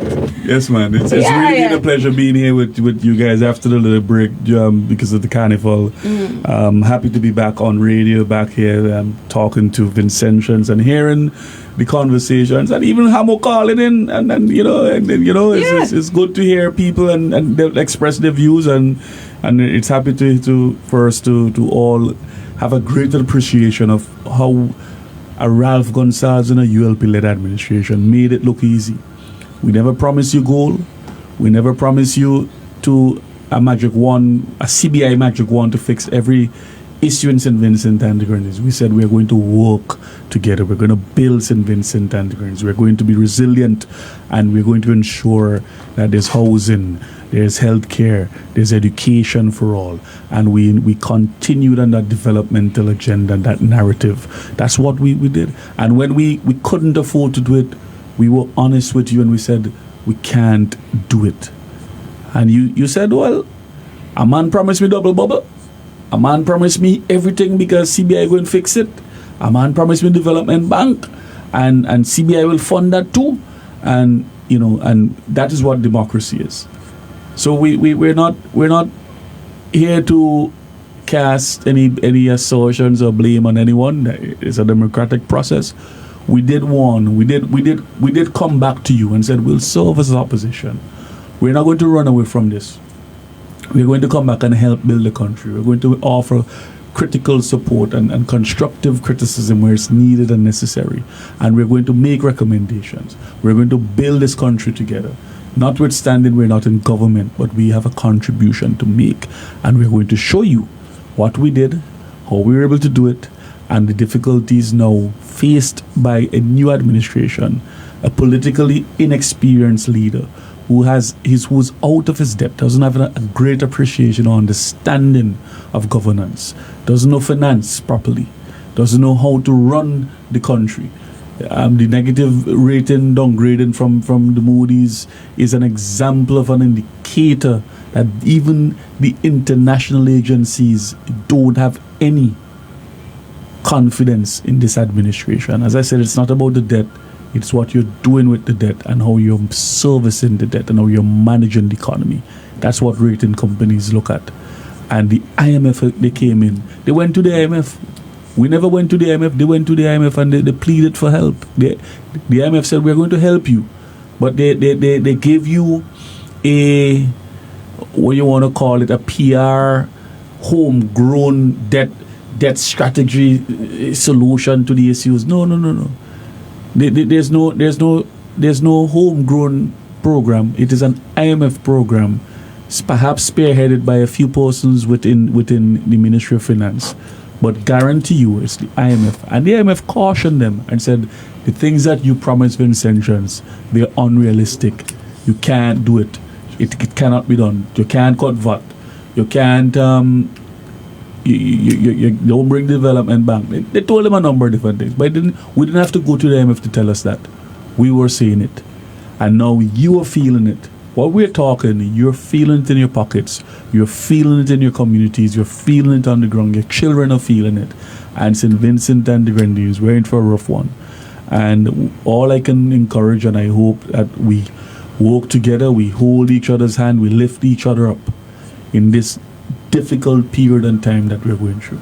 Largely, not because of debt, but largely because there is no creativity in the management of the economy. There is no way in which economic growth is being spurred. There's no capital programs of a large nature that is being run by the government. You cannot rely on a very small private sector to create jobs, to create the economic solutions that we need to drive economic growth. It has to be government supported. It has to be government led. It has to be an initiative where it's all embracing. And if the government can't lead, you think the private sector is going to lead in this difficult time? All of us, we're facing this together. And we're asking you to hold on. Let us try to reconcile our differences. Let us work together. There is, and that's what democracy is. You ask for an alternative, you have seen the alternative at work. But the time will come again when you have to make that decision as to whether or not you want them to continue or you want to see a course of action in where the experience and of the ULP government has been there before, has an understanding of how to deal with economic challenges, has an understanding of how to deal with climatic and external shocks, has an understanding of how to deal with managing the economy, creating opportunities for people, providing especially for the poor and working class people, because that is largely what our philosophical foundation as a party has always been about. It's not about the rich and wealthy. That's always been about the working people, whether you're from in Lomans or Sandy Bay or Chateaubriand and Fitzhugh. It has always been, America, it has always been about you, the working people of the country. The wealthy can take care of themselves, but who's looking out for your interests? Who's looking out for you when your light bill is high?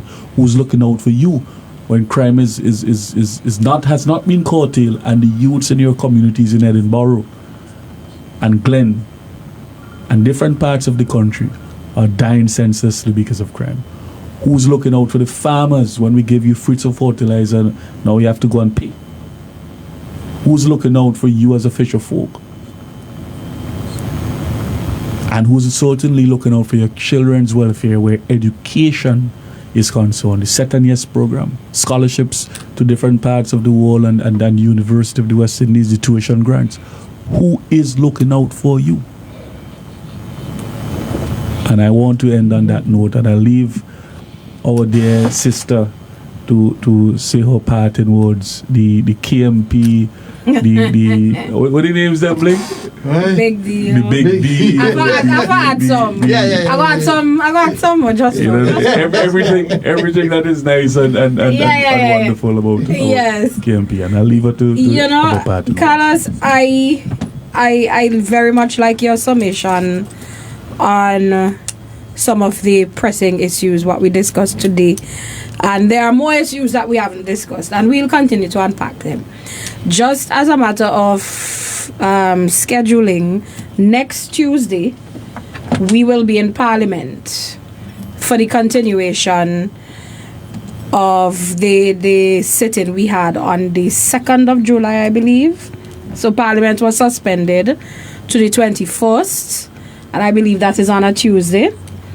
So we will not have the program on the 21st, but we will definitely be back to update you on what is happening in Parliament. And I encourage all of you to tune into Parliament and listen to the discourse that is taking place in there. But as Carla said, we are here to raise the issues, and I did mention in Parliament in the last sitting that as the opposition, we will not be silent.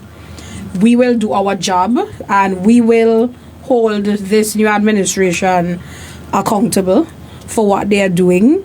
So, for instance, last sitting, we supported the loan authorization bill, which is a loan from the OPEC fund, and it was $20 million US, and our administration had done the foundation work and the prior actions in order to secure the funding, and that funding is in relation to disaster risk management. And one of the things I noted is that the Prime Minister did not outline some of the plans for these funds, but I did put him on notice that I will be keeping an ear out as the opposition, and we will be waiting to hear what are their plans for the disaster risk management, because as we've said before, we are a vulnerable country, and any loan we can get which has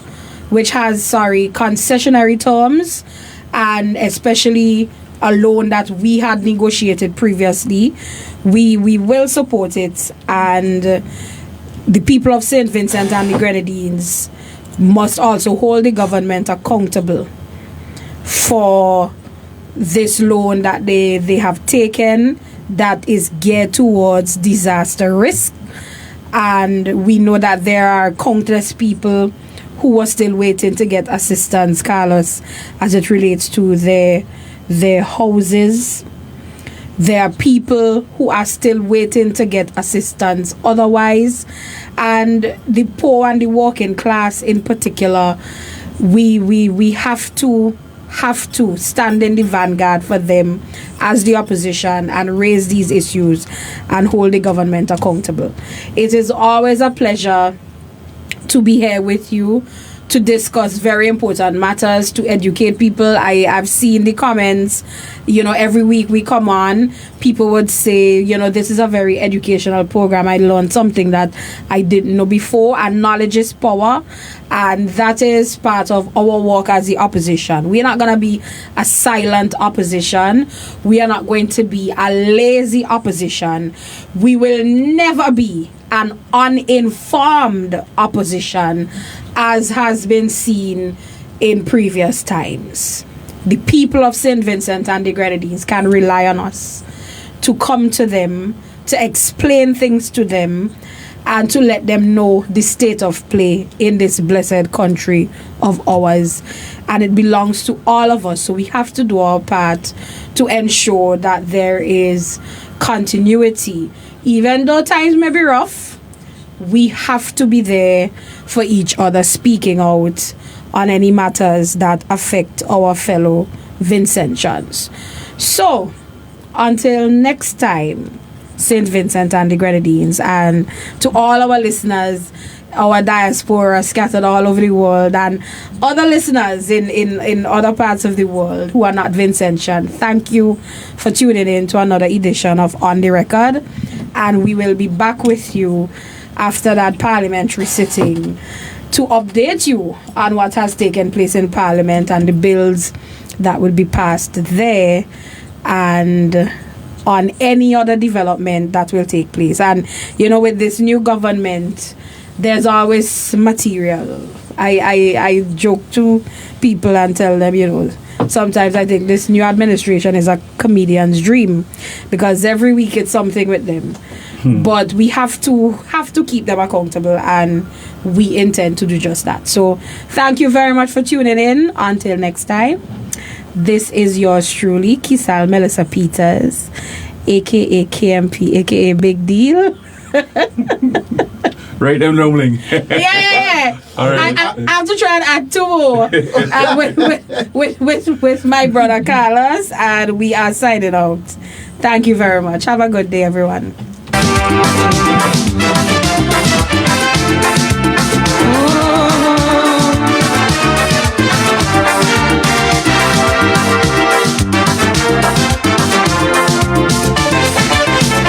Well, of the 33 chosen passengers, Ramnat Pandey Humphrey and